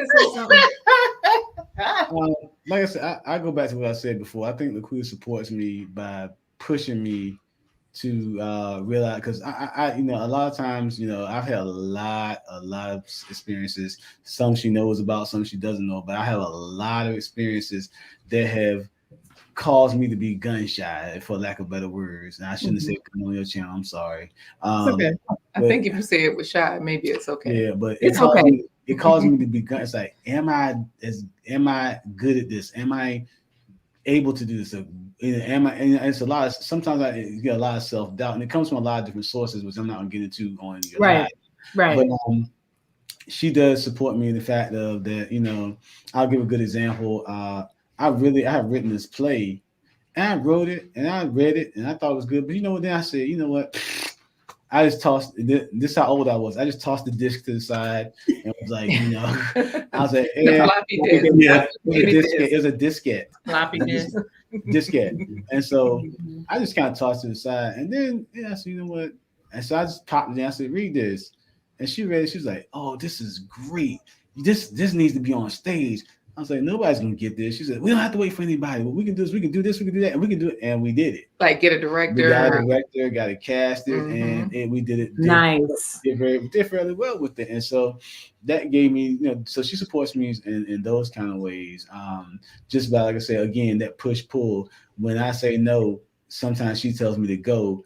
And it works out for the good of everybody. And my question kind of that I was going to pose was kind of Kira. Did I say her name right? Kira. Yeah, you got it. Kiara. She kind of hit on it, but you said, what kind of support do you give your husband? The question I was going to ask is, do the wives know what kind of support their husbands really want? Yeah. Before you answer that, I haven't think about it. If you're liking my channel, make sure you hit the like button, subscribe to this channel, and don't forget to hit the notification bell. Right now, do it. Right now, do it. Do it. I haven't done that all night, and it's just in me to do it. So yeah, if you're just catching the replay, leave a comment. I try to get to my comments. You are watching us, panelists of 3 couples, just giving you just our life experience and just what's been successful for us in our marriages, and how our husbands, we're giving a husband's perspective on how they knew that we were the one. So we were posed the question on the heels of the commercial. You go ahead. Excuse me. What? You know what your husband really wants, how he wants to be supported. And Tap and Vernell, don't even sit there and do the political plead the fifth and lie. Let them answer and then see if you really see what they say. I'm transparent. Sometimes I know and sometimes I have no clue. I have to go ask them. That's the truth. Because the thing about it is 20-year-old Vanell is not the same person at 48. I'm not the same person that he married at 19-20. So if I went by what he thought was support and everything when he was snot-nosed private, we'd be really, really in bad shape if I try to apply that to where he's at now as a 48-year-old man. So again, it goes back to what Kiara said. It's just constant communication, because it can be outdated in a moment. That's right. You know, I totally agree, which is why we do it. we started having those conversations after missing each other, after missing the mark, after, oh, I thought you liked this. No, I stopped liking that 5 years ago. You know, so after a few of those moments, then you realize, okay, I think we need to have these discussions a little more often so that I know what it is that you need. And something that challenged me personally during those conversations is that it caused me to examine my own needs. And am I communicating to him, you know, what it is that I need? When I get upset, like, oh, you didn't know that this is what I wanted, because something that was really big in our relationship, he used to say, well, I'm not a mind reader, because and he asked, so what do you want me to read your mind? And I'm honest. Yes, I want you to be able to read my mind. That's not how that works. No. You have to communicate and say what it is that you need. When those needs change, make sure that you share that. So that's why communication is extremely important in a relationship. I would walk in the house and she would want me to look at her and know exactly what she was thinking. Yeah, what's wrong with that? No, I can't do that. I can't. I want to acknowledge my super sticker. I got a shout out. Thank you very much, Forge Man. I really, really appreciate it. I know that I don't take any type of sewing into my channel, supporting my channel monetarily, slightly, or I don't belittle it at all. I really thank you for that. So I really appreciate it. You're welcome. Good to see Black marriages last over a time. Big Guy Journey. It's a blessing. And I'm very particular, and I chose these two people for a reason, because I knew they're bringing exactly what I wanted them to bring, which was authenticity, humor, and just transparency. And it takes a boldness to come out in the YouTube streets and to have this conversation. But I know that we both, all of us as couples, at times we feel like an anomaly. You know, we're a certain age, we've been married so at times I feel like an old hag, because I'm like, and when I say old hag, not because of the way I look, but just like an old married maid. That's what I mean, like an old maid, you know, because it feels like so many of our peers are just single and zipping and zooing it, but then they're trying to figure out, you know, it's just such a contradiction. They want one thing, but they're living a certain way. That's right. Living like they want to be single. I think a lot of them want to be single. You think so? Yeah. I think so too. You think they want to be single? Yeah, they want to have something to complain about. I think people want the idea of a marriage. And that's their complaint. Yeah. I want to be married, but you don't. If you want to be married, you want to be married. Yeah, you'll act like you want to be married. You're gonna respect other people's point of view. See, a lot of single people at our age, they don't respect other people's point of view. No, we don't understand that to the end. What the funk says, the women understand men do not want constant conversations. You know what, to be honest with you, there you go. We don't want to have constant conversations, but it's needed. We got the Sunday praise on that one. Can I add something? Shout out, Big Guy. Shout out. Thank you, Big Guy. Go ahead, Quita. Sorry, I had to shout out my super sticker. Thank you, little brother.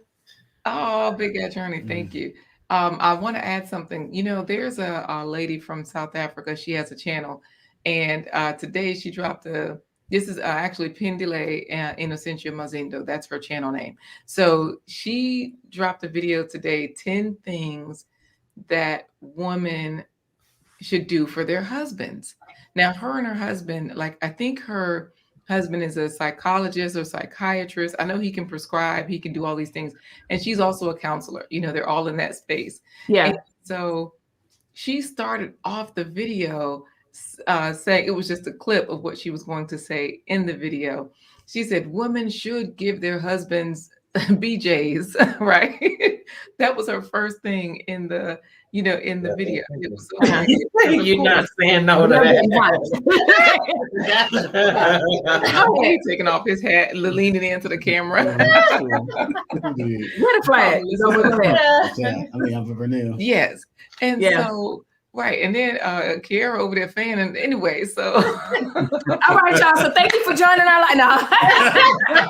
The end. We got work to do. Go ahead. Right. And so, you know, it's just funny because it's okay to check the mic every now and then, ladies.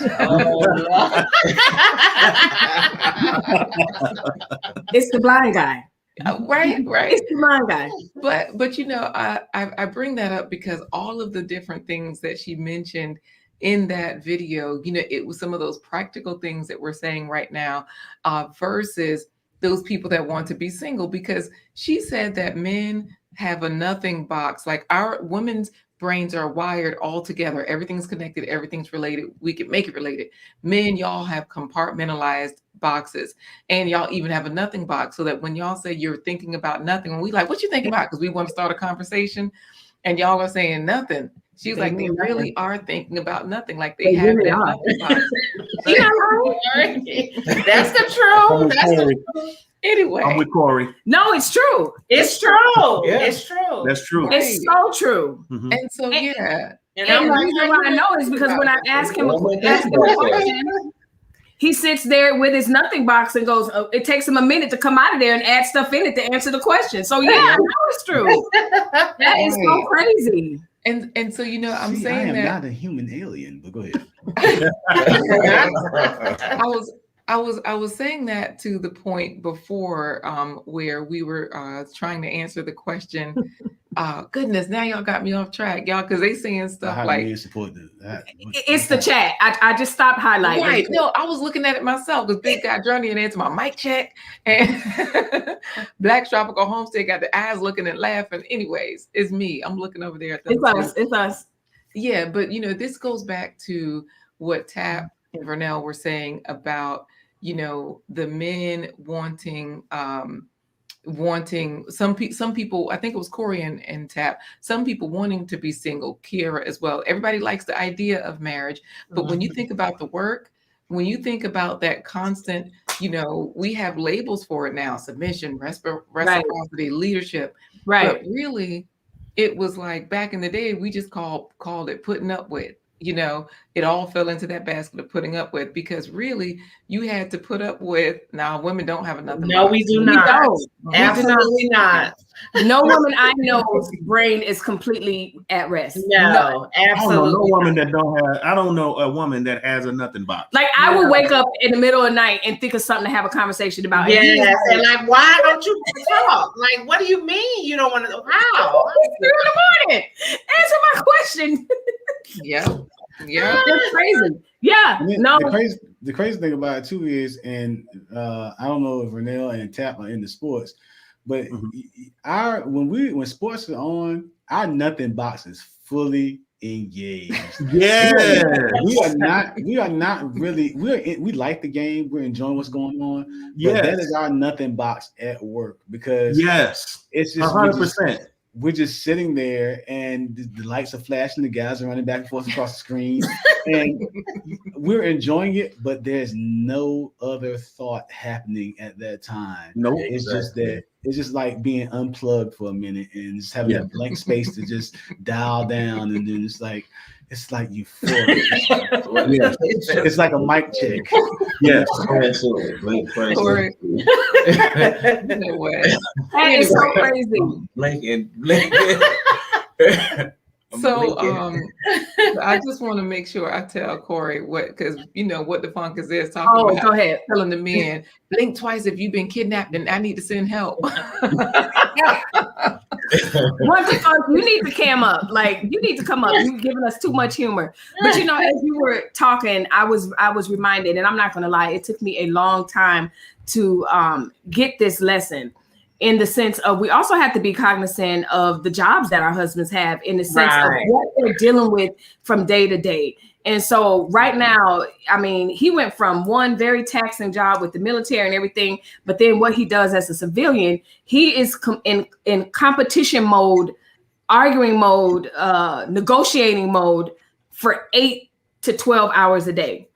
And so literally when he gets off work, that nothing box is like, Ew. So, you know, for us, a lot of the decisions need to be made by the time 3:30 hits, because he has nothing left mentally to problem solve. I don't know, you know, all that stuff. So I finally learned to just make his life easy. I know 26 years, but I finally got it. Like, I think what it is, I know what it is. Being in the job, I'm sorry, Corona, and he works from home now. And who left? I don't know, but he works from home now, and so I can actually see. I hear the phone conversations. I see the dog fight, and I'm like, and I see the reward. And he works hard, and I mean, what he does as far as negotiating and getting those things out, and the timeliness, and he's darn good at what he does. And I'm like, no wonder he can't think by the time he gets home, whatever. So I try to make his life just so much simpler and just be proactive in a lot of ways, even as I did when I was younger, but even more now. What was you saying, Tap? Because you was pointing at my girl. Who is that? That's blind guy. I say the same thing. No, it's not. That's not blind guy? No. Okay, hold on. Go ahead. Go ahead, Tap. No, I agree, because I talk all day. And when I get home, when I get home, I don't want to talk too much. Because I'm done. But that was our argument early on in our relationship. Oh, you ain't got nothing to say. You this and you that. Well, I've been talking all day. Yeah. And I don't want to be pretty much. I don't want to be bothered right now. I need to be compressed before I can do anything with you, because you want to be all serious and you want to be all. I don't have time for that right now. Let's talk. Right. I ain't got time to talk. And then she want me to be up all night with her. And he ready to go to bed. Black's Tropical says, be his peace. And I was, but now that he's doing his job in this job, my thinking was, you work from home. Like, you got it going on. And he was like, and so like I said, as I began to see actually what he does, even though he's home, he's not playing around. Like, he's negotiating, like he's doing some high speed stuff. So I really, really had to say, okay, he may be home. That office may be downstairs. Now I may go in front of the camera and do all this, and definitely, I think you like that because you be cracking up. But yes, be his peace. No. Absolutely, be his peace. So y'all, let's welcome commenter extraordinaire. Is the gray couch? Are you on? He's not on the gray couch. Okay, all right. But I'm sitting up. I just changed my apartment around, so now. Come on now, sitting up. What are we gonna do? What the fuck?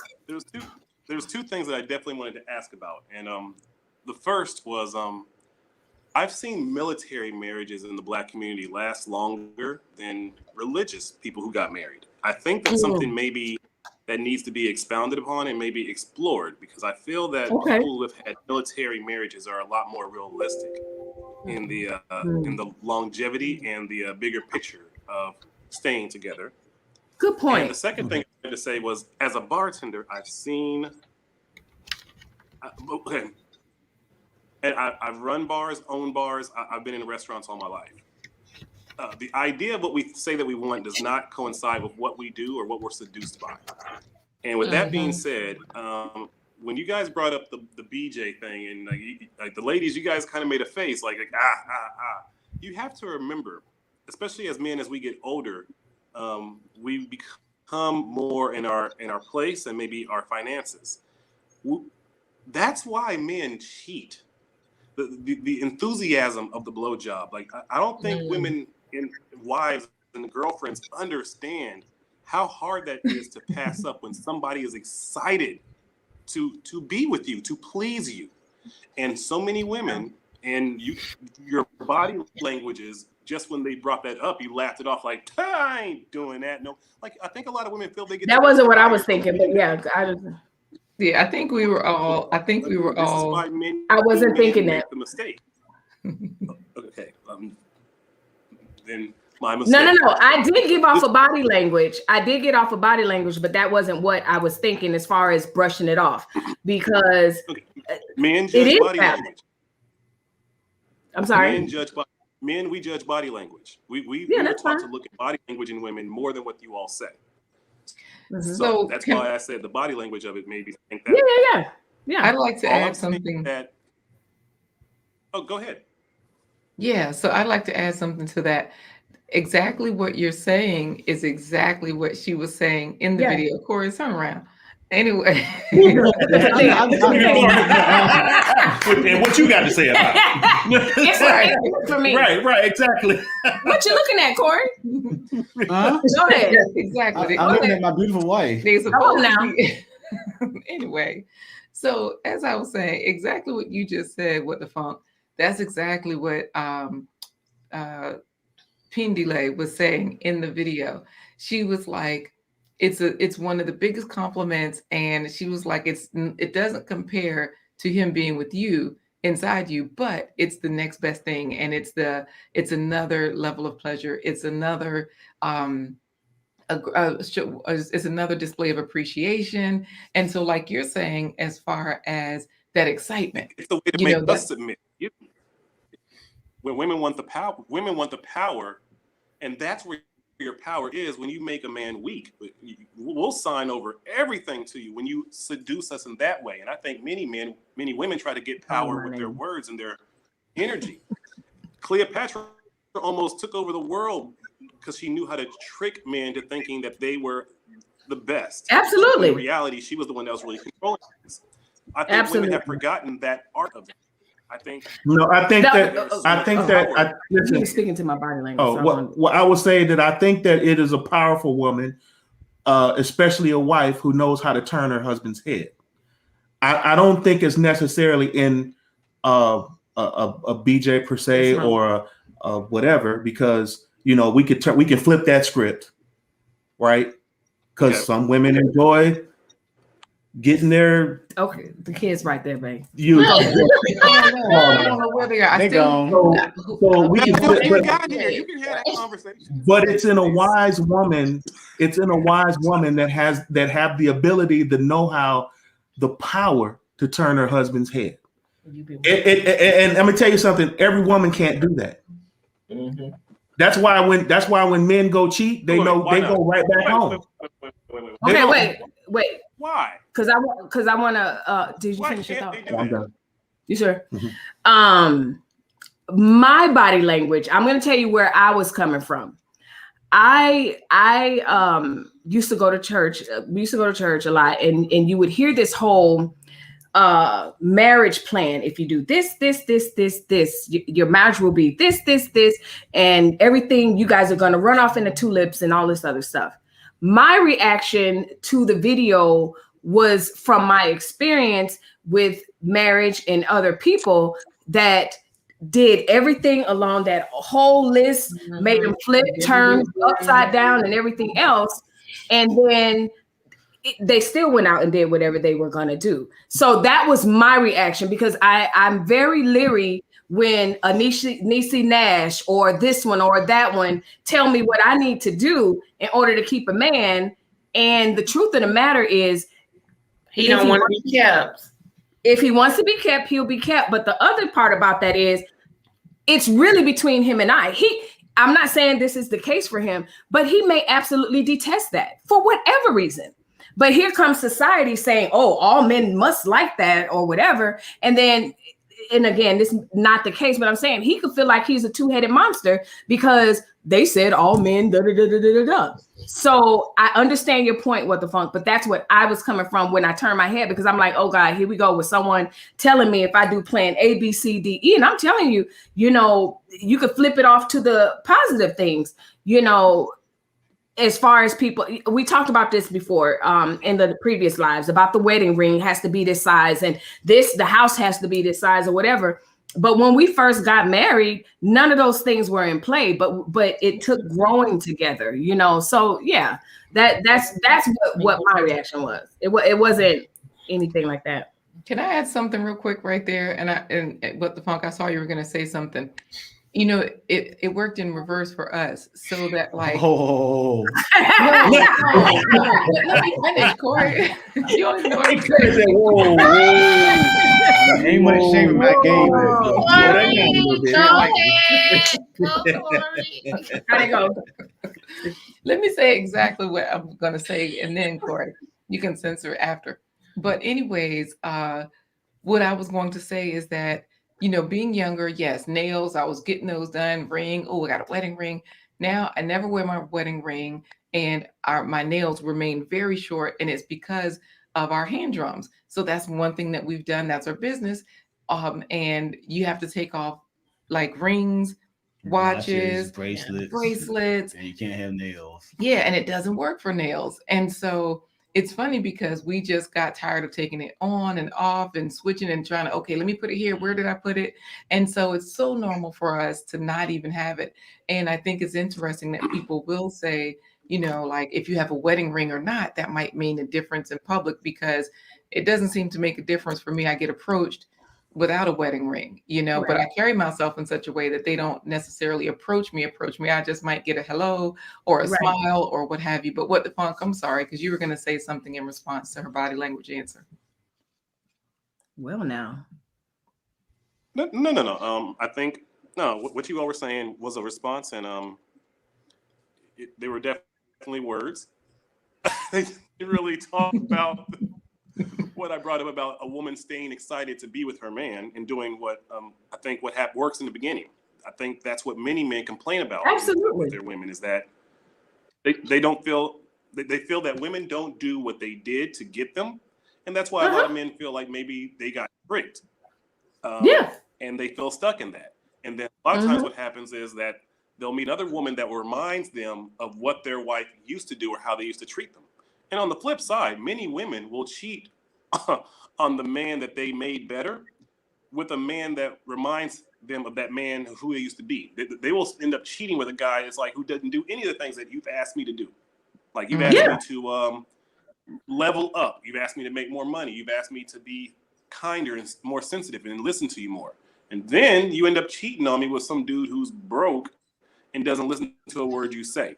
So then that's when men flip out. That's men want to like hurt a woman, because it's like, how dare you make me change who I am? And then you end up going with this, which is just who I used to be. And a lot of times take my money and go try to stay with that. Yeah. So all I say is that it's very important to try to stay who you are in the beginning of however you seduced your man, be that. And however you seduced your woman, try to stay that. But I think we have ADHD in our community and in love that it's very difficult to try to find consistency in long-term relationships. That's very important to maybe look at how military does. That's a really, really good point. What the funk? On a serious note, it really is. One thing that you kept saying that kind of stuck out was that so-and-so, you know, you asked me to do this, you asked me to do that. You know, I think it's important. And that's what, you know, going back to the foundation of the conversation, how do you know he or she is the one? I never had to say, you know what, I need you to make more money. That was something that was ingrown in him to be a leader, to make more money. We sat and we dreamed together. You know, we're living in dreams right now. You know, we would drive around in the neighborhoods that we now live in, you know, driving around in the cars. But it was a process where I think that a lot of stuff that we're trying to make leverage in a relationship should just kind of be a part of who we are. I think I keep hearing, a part of who we are. I get what you're saying. Absolutely. But can you speak to, or do you also not necessarily speak to, but can you understand also that I'm going to add him back in. Yeah. There we go. There we go. Hey, beautiful. Yeah.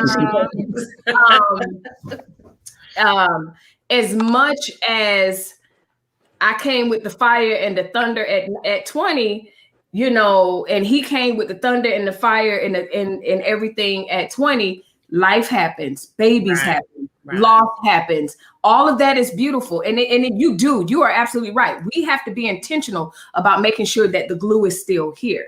But, you know, as we grow, that's where that communication should continue to happen, and say, hey, that's what I was saying earlier. Do that inventory. Like, hey, where's that A+? Where's your need base at? Where's mine? Are we good? A little less, more often? What's going on? That type of thing. So I agree with you 100%. I do. But I just also wanted to add the point of evolving in the relationship also.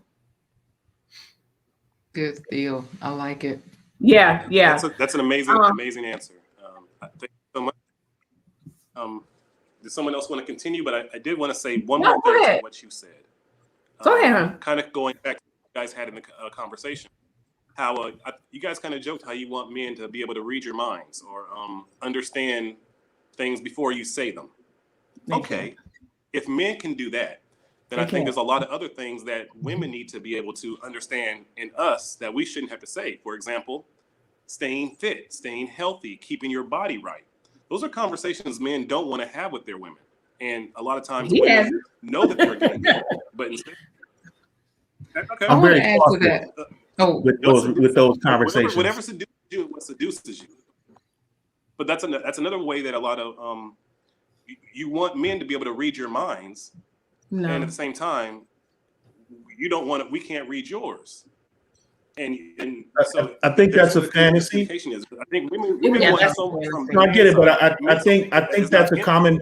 Hold on, babe. I get it. I think that's a common thought, but I also think it's a fantasy, because the reality is I can read her mind on some things. I can read her mind on some things. Like when I'm at the grocery store, I can hear my wife, right? Don't buy that, get that. I know her, so I know what she's gonna say, right?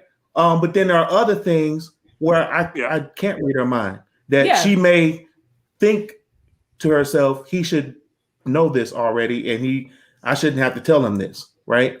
Those opportunities happen as well. Not knowing that's it. Say that again. What the fuck? Say that again. And that's what I'm saying. Sometimes she'll be upset with you for staying in her head, correct? No, young Melissa, yes. But see, what the funk? I think knowing what's.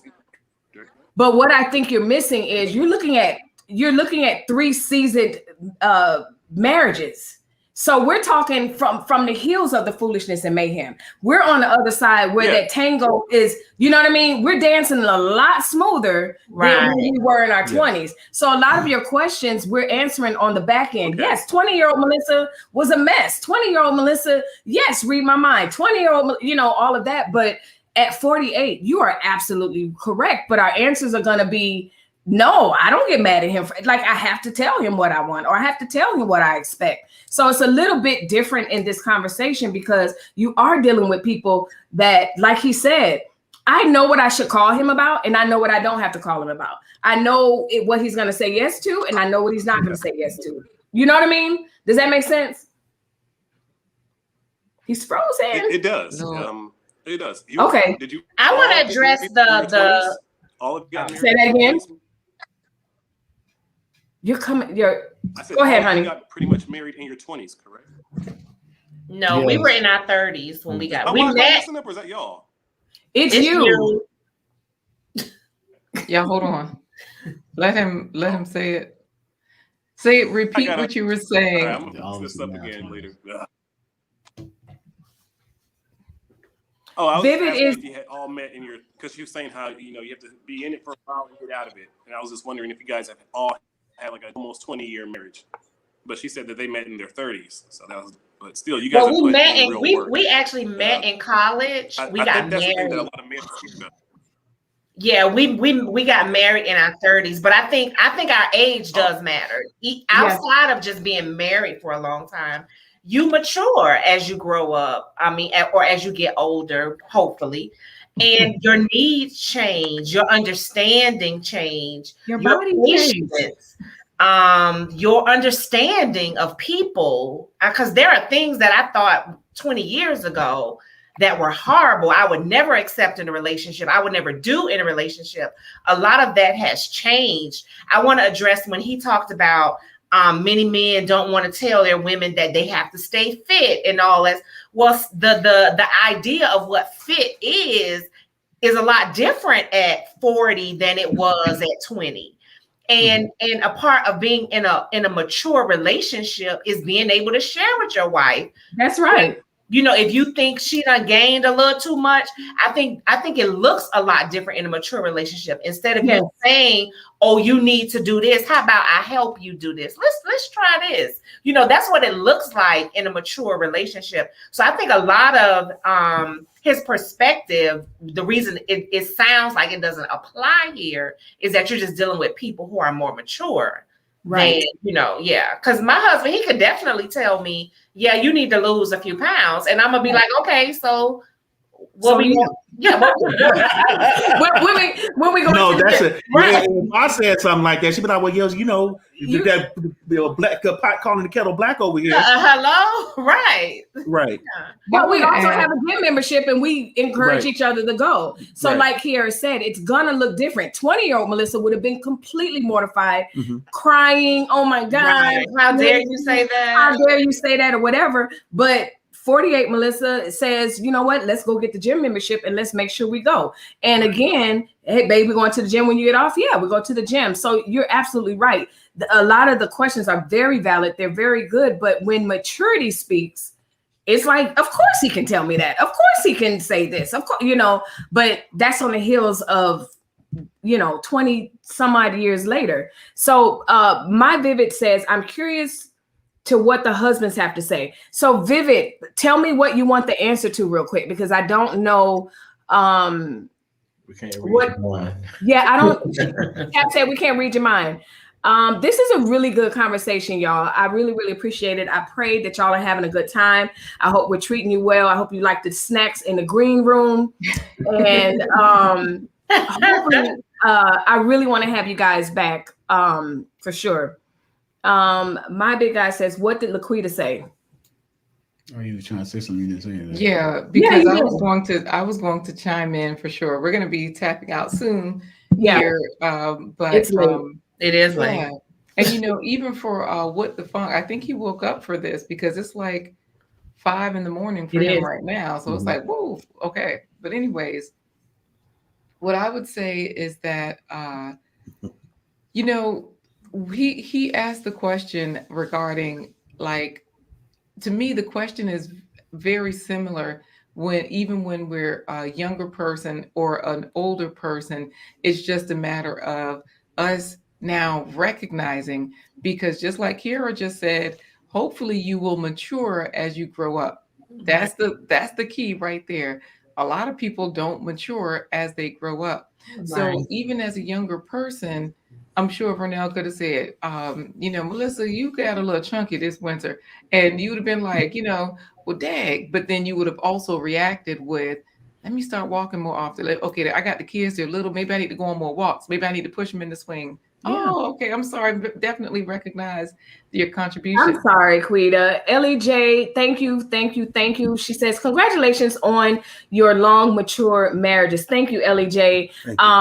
You know what? I always approach this with full transparency. Whenever I have any couple on, I know that they can say the same thing. We have long marriages, but it doesn't mean without work or without, with intentional just working together and making it. And it doesn't mean that because our marriages have lasted this long that we're better than anybody else or whatever. Right. No, it's just, we're just sharing what has worked for us and what marriage looks like for us. Like, we're just normal. This is the real housewife. This is the real marriages of YouTube. This ain't nothing fake, made up, none of that. And I want to present this as often as I can, often as I can. So y'all will be back. But anyway, shameless plug there. Thank you so much, Ellie J. Go ahead, Quita. I'm so sorry. No, don't be. It's your platform, and it's always wonderful when people pour into it monetarily, even with their comments. I mean, people are giving us their time. What the Funk is waking up, getting up, sitting up, because he's usually lying down. Right, normally laying down, but he normally laying down like on the couch. Yeah. Go ahead. Sorry. So I think so. That's where I was just saying, like, really, these questions, they really can span the time. So if you're in an early marriage, an early relationship with somebody, you've just gotten married, you should really, that's a part of that putting up with. I got to put up with him telling me the truth. Yep. Or I got to put up with her telling me the truth. Yep. That's what marriage is. So nowadays we say, oh, that's also called submission. That's also called respect. That's also called accountability. But really, whether you were married early, and you're talking about your early marriage, or if you're now 15 years later, 20 years later, 25 years later, it really is, all of these things really are constant work over the span of that marriage.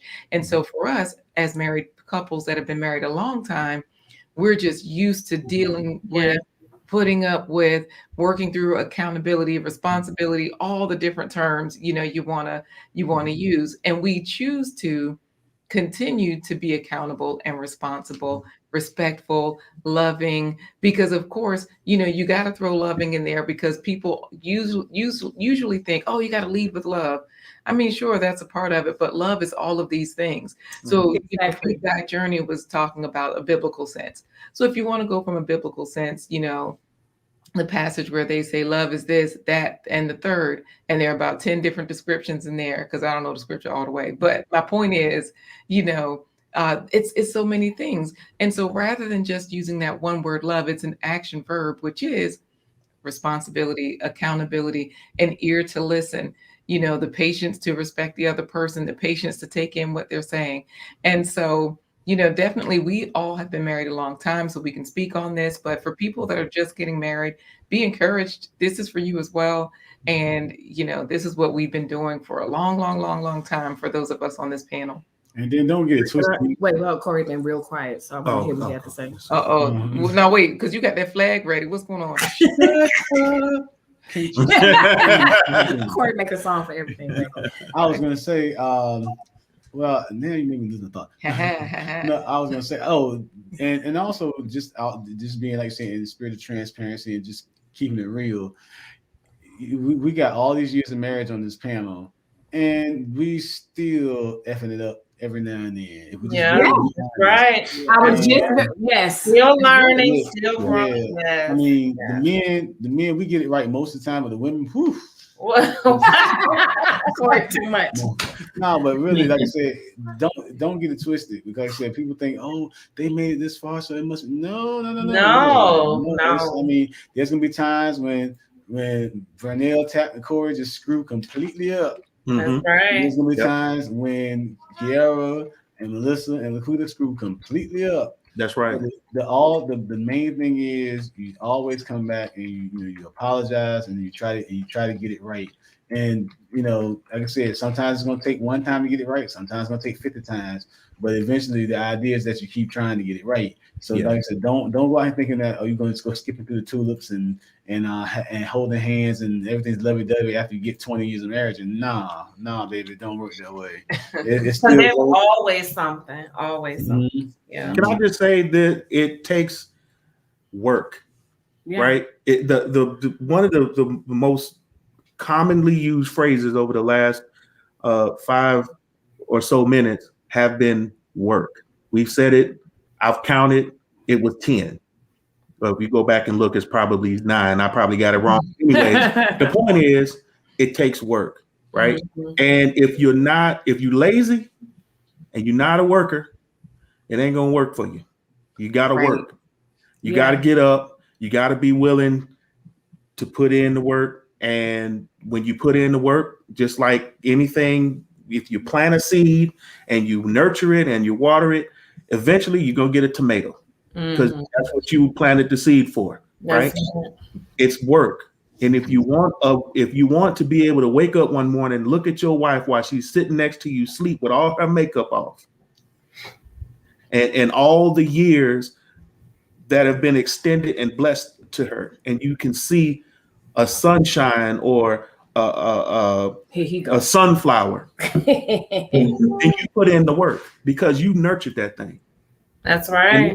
And that's what I'm saying is that, you know, all of this conversation today, yes, we have many years on this panel, but the bottom line is that nobody on this panel got to where they are today without work. That's right.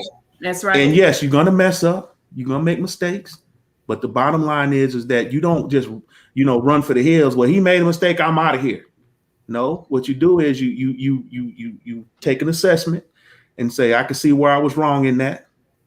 And you go back and try again, like Corey said. And you keep on trying until you get it right. And I'm a living example of that. Right? Yeah. I messed up so many times, but thank God he did not allow me to give up. I had to keep working at it, keep going. Yes, I was embarrassed. Yes, I was in so many ways, but me coming back and trying again helped me to become stronger as a man and as a husband. and as a father too, because that military. Let me tell you something. Okay, wait a minute. Just well, I want to say this because just remember we're on YouTube. I'm on YouTube. Well, I know that. This YouTube. But what I'm saying is you can share. But just watch what you share. But what I got it. But what I'm saying is we as husbands, right? It's more to us than just a blowjob. Right. Oh, I'm sorry. That too. But it's more to us than that, right? We are complicated beings, right? And I say that because I was a rough guy, but this woman right here helped me to understand that you can still be a man and still be firm, but you have to be loving. And I heard Corey talk about how his dad was loving and attentive, and right. And all of those things. And I was like, man, I wish I had that. I didn't. And it's okay. Yeah, you become that. You become that, right? Right. And I became what I am because you helped me do that. Right? Nice. And that's all I gotta say. Wait, flag on the play. Corey said, too much munchiness. Go ahead. No. Flag on the play. Renell almost messed up his chick.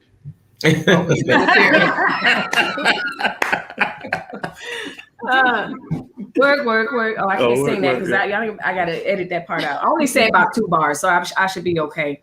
And that's so true. Like, and I guess, like I said, I get what the funk was saying, and I understand what he's saying, but it's so dangerous, the messaging. If you do this, if you do that, if you do this, if you that. But the truth of the matter is, if you know Tap's story, what they went through. There was time. I mean, they just fought to stay together. If you know our story, we fought to stay together. No BJ, no nothing. That was hold it right. Listen, that was not what's gonna be the glue. I'm sorry. No. Same thing with you guys, blind guys. So the thing of it is that we just have to make a balance and make sure as we're consuming all this messaging, not to knock her video, not to knock people, not to knock what the funk, but in the true thick of things.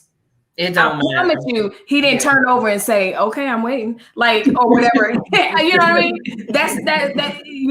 But anyway, so that's what my facial expression was. What the funk says, and we're closing out because it's really late, and I really appreciate you guys on the West Coast. So I'm gonna get through these 3 comments, and then we're gonna close out, and you guys are gonna promise to come back. Most men are so simple to keep happy. It's harder to keep a woman staying happy. So in reality, it's easier to keep a man happy, but women are the ones leaving because of happiness. We don't say nothing. Someone else. Because we've been talking. True. I think it's just so true because that's one of the things where we've been told these fairy tale stories, and we women are constantly seeking more, regardless. It's sort of like I'll give this example with the movie Shrek. Yeah, Bernell, we saw you over there yawning. He was doing it. That's why he was talking so long. He had a whole sermon in him. But go ahead. And look at him. He looking like, man, I'm tired. Tap done too. Tap said, look, y'all got 2 more minutes. That's it. Tap said, y'all got 2 minutes. Listen, I know. Keegan about to come hopping in here. Listen. So I'm gonna say this really quickly. It's like the movie Shrek. And when in the first one, put that flag down. I see you. You're making it longer. I'm just letting you know. Okay. So you know how she had been in that tower forever. And then, I don't know if y'all know the movie Shrek, but the point is she'd been in that tower forever. And then when Shrek came to rescue her, she was disappointed in him. She was like, now here he has trapped the dragon, didn't even kill the dragon, let the dragon live, but took care of the dragon. It's got her out to safety. And she's like, you were supposed to kiss me first. You were supposed to have done this. Then she wants to tell him how to save her. And she tried to leave him because she felt like, well, now we're going back to she just had a whole bunch of issues. Meanwhile, he keeps saving the day. He keeps helping out. And sure enough, she was trying to leave him because of her happiness. She felt like I should have been happy. This is what would have made me happy. She's getting fresh air. She's back with the birds and the grass again. Yeah. And that is what us women do. Like, that's really what we do constantly. No matter what we get, we want more. And it's told to us, it's the narrative from the time we're little princesses. And that's what they're telling us. And they're giving us that ideology. We're eating it up. Yeah. Yeah. I totally agree. We're seeking something that does not exist. Which I completely agree with that. We're always wanting more. And I think it even goes beyond that idea that the grass is greener. Yeah. I mean, we just want something that does not exist. And I think it's so unfortunate. We've had several moments in our relationship, for me, I mean, I speak for myself, where I'm like, okay, I'm done. I was that person that can describe, oh, I can go find my happiness somewhere else. And then you realize, well, that probably would not make you happy, or it'll make you happy for a while. Then you'll learn that life happens and we all have issues and all this stuff. So I think that's the reality that I just love the chat, y'all. I can't. Undefeated.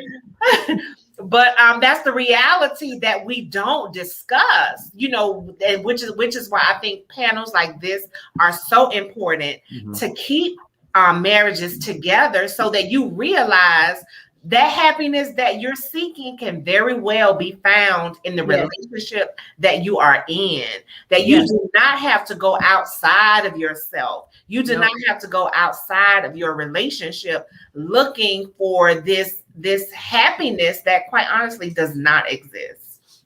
Yes. So I totally agree with what the funk. Yes. Last comment, amazing analogy. That is how you connect with men. Cartoon analogies. You got a niece who thinks like blind guy's wife. I got a passport, work exchange program. Somebody said Tap is doing a Joe Biden. I can't.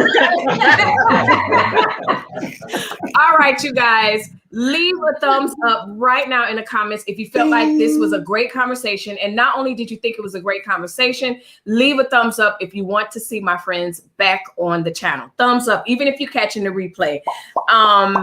Once again, my friends, this is our answer to how do you know that he or she is the one? And we're talking about love, dating, and marriage. Make sure you check out the links in my comment section. They are linked to the Healing Footprints Foundation that Kiera and Tap run. And then, of course, Blind Guy, his wife, and their life and their channel. And then, of course, Vanilla and I's channel will be in there as well. Once again, thank you both all four of you for hanging out with us on the West Coast. It is just 8:26, so I'm not even gonna tell y'all what time it is. Y'all do the math real quick. But thank you. I'm honored to have both of you on here. And thank you guys. Yes, we truly Thank you. I'm gonna put y'all on the spot, and if I have to, I can do it at an earlier time. But can you give me the promise that you'll come back, because we got to talk about this happiness piece? Yeah. You can. Only if Tap and Vernell have flags next time. Oh, we gonna have a flag. If I got to make it, I'm gonna have mine. We're gonna find it on Amazon. So anyway, I just said I'm not gonna look at these comments. Look at the comments on your way out. As always, y'all, be kind to someone, to everyone as much as you can, but also be the reason why someone smiles. And I know that you got something from this. So anyway, see y'all soon. Panelists, hang on in the green room, because I want to say goodbye to y'all properly. But anyway.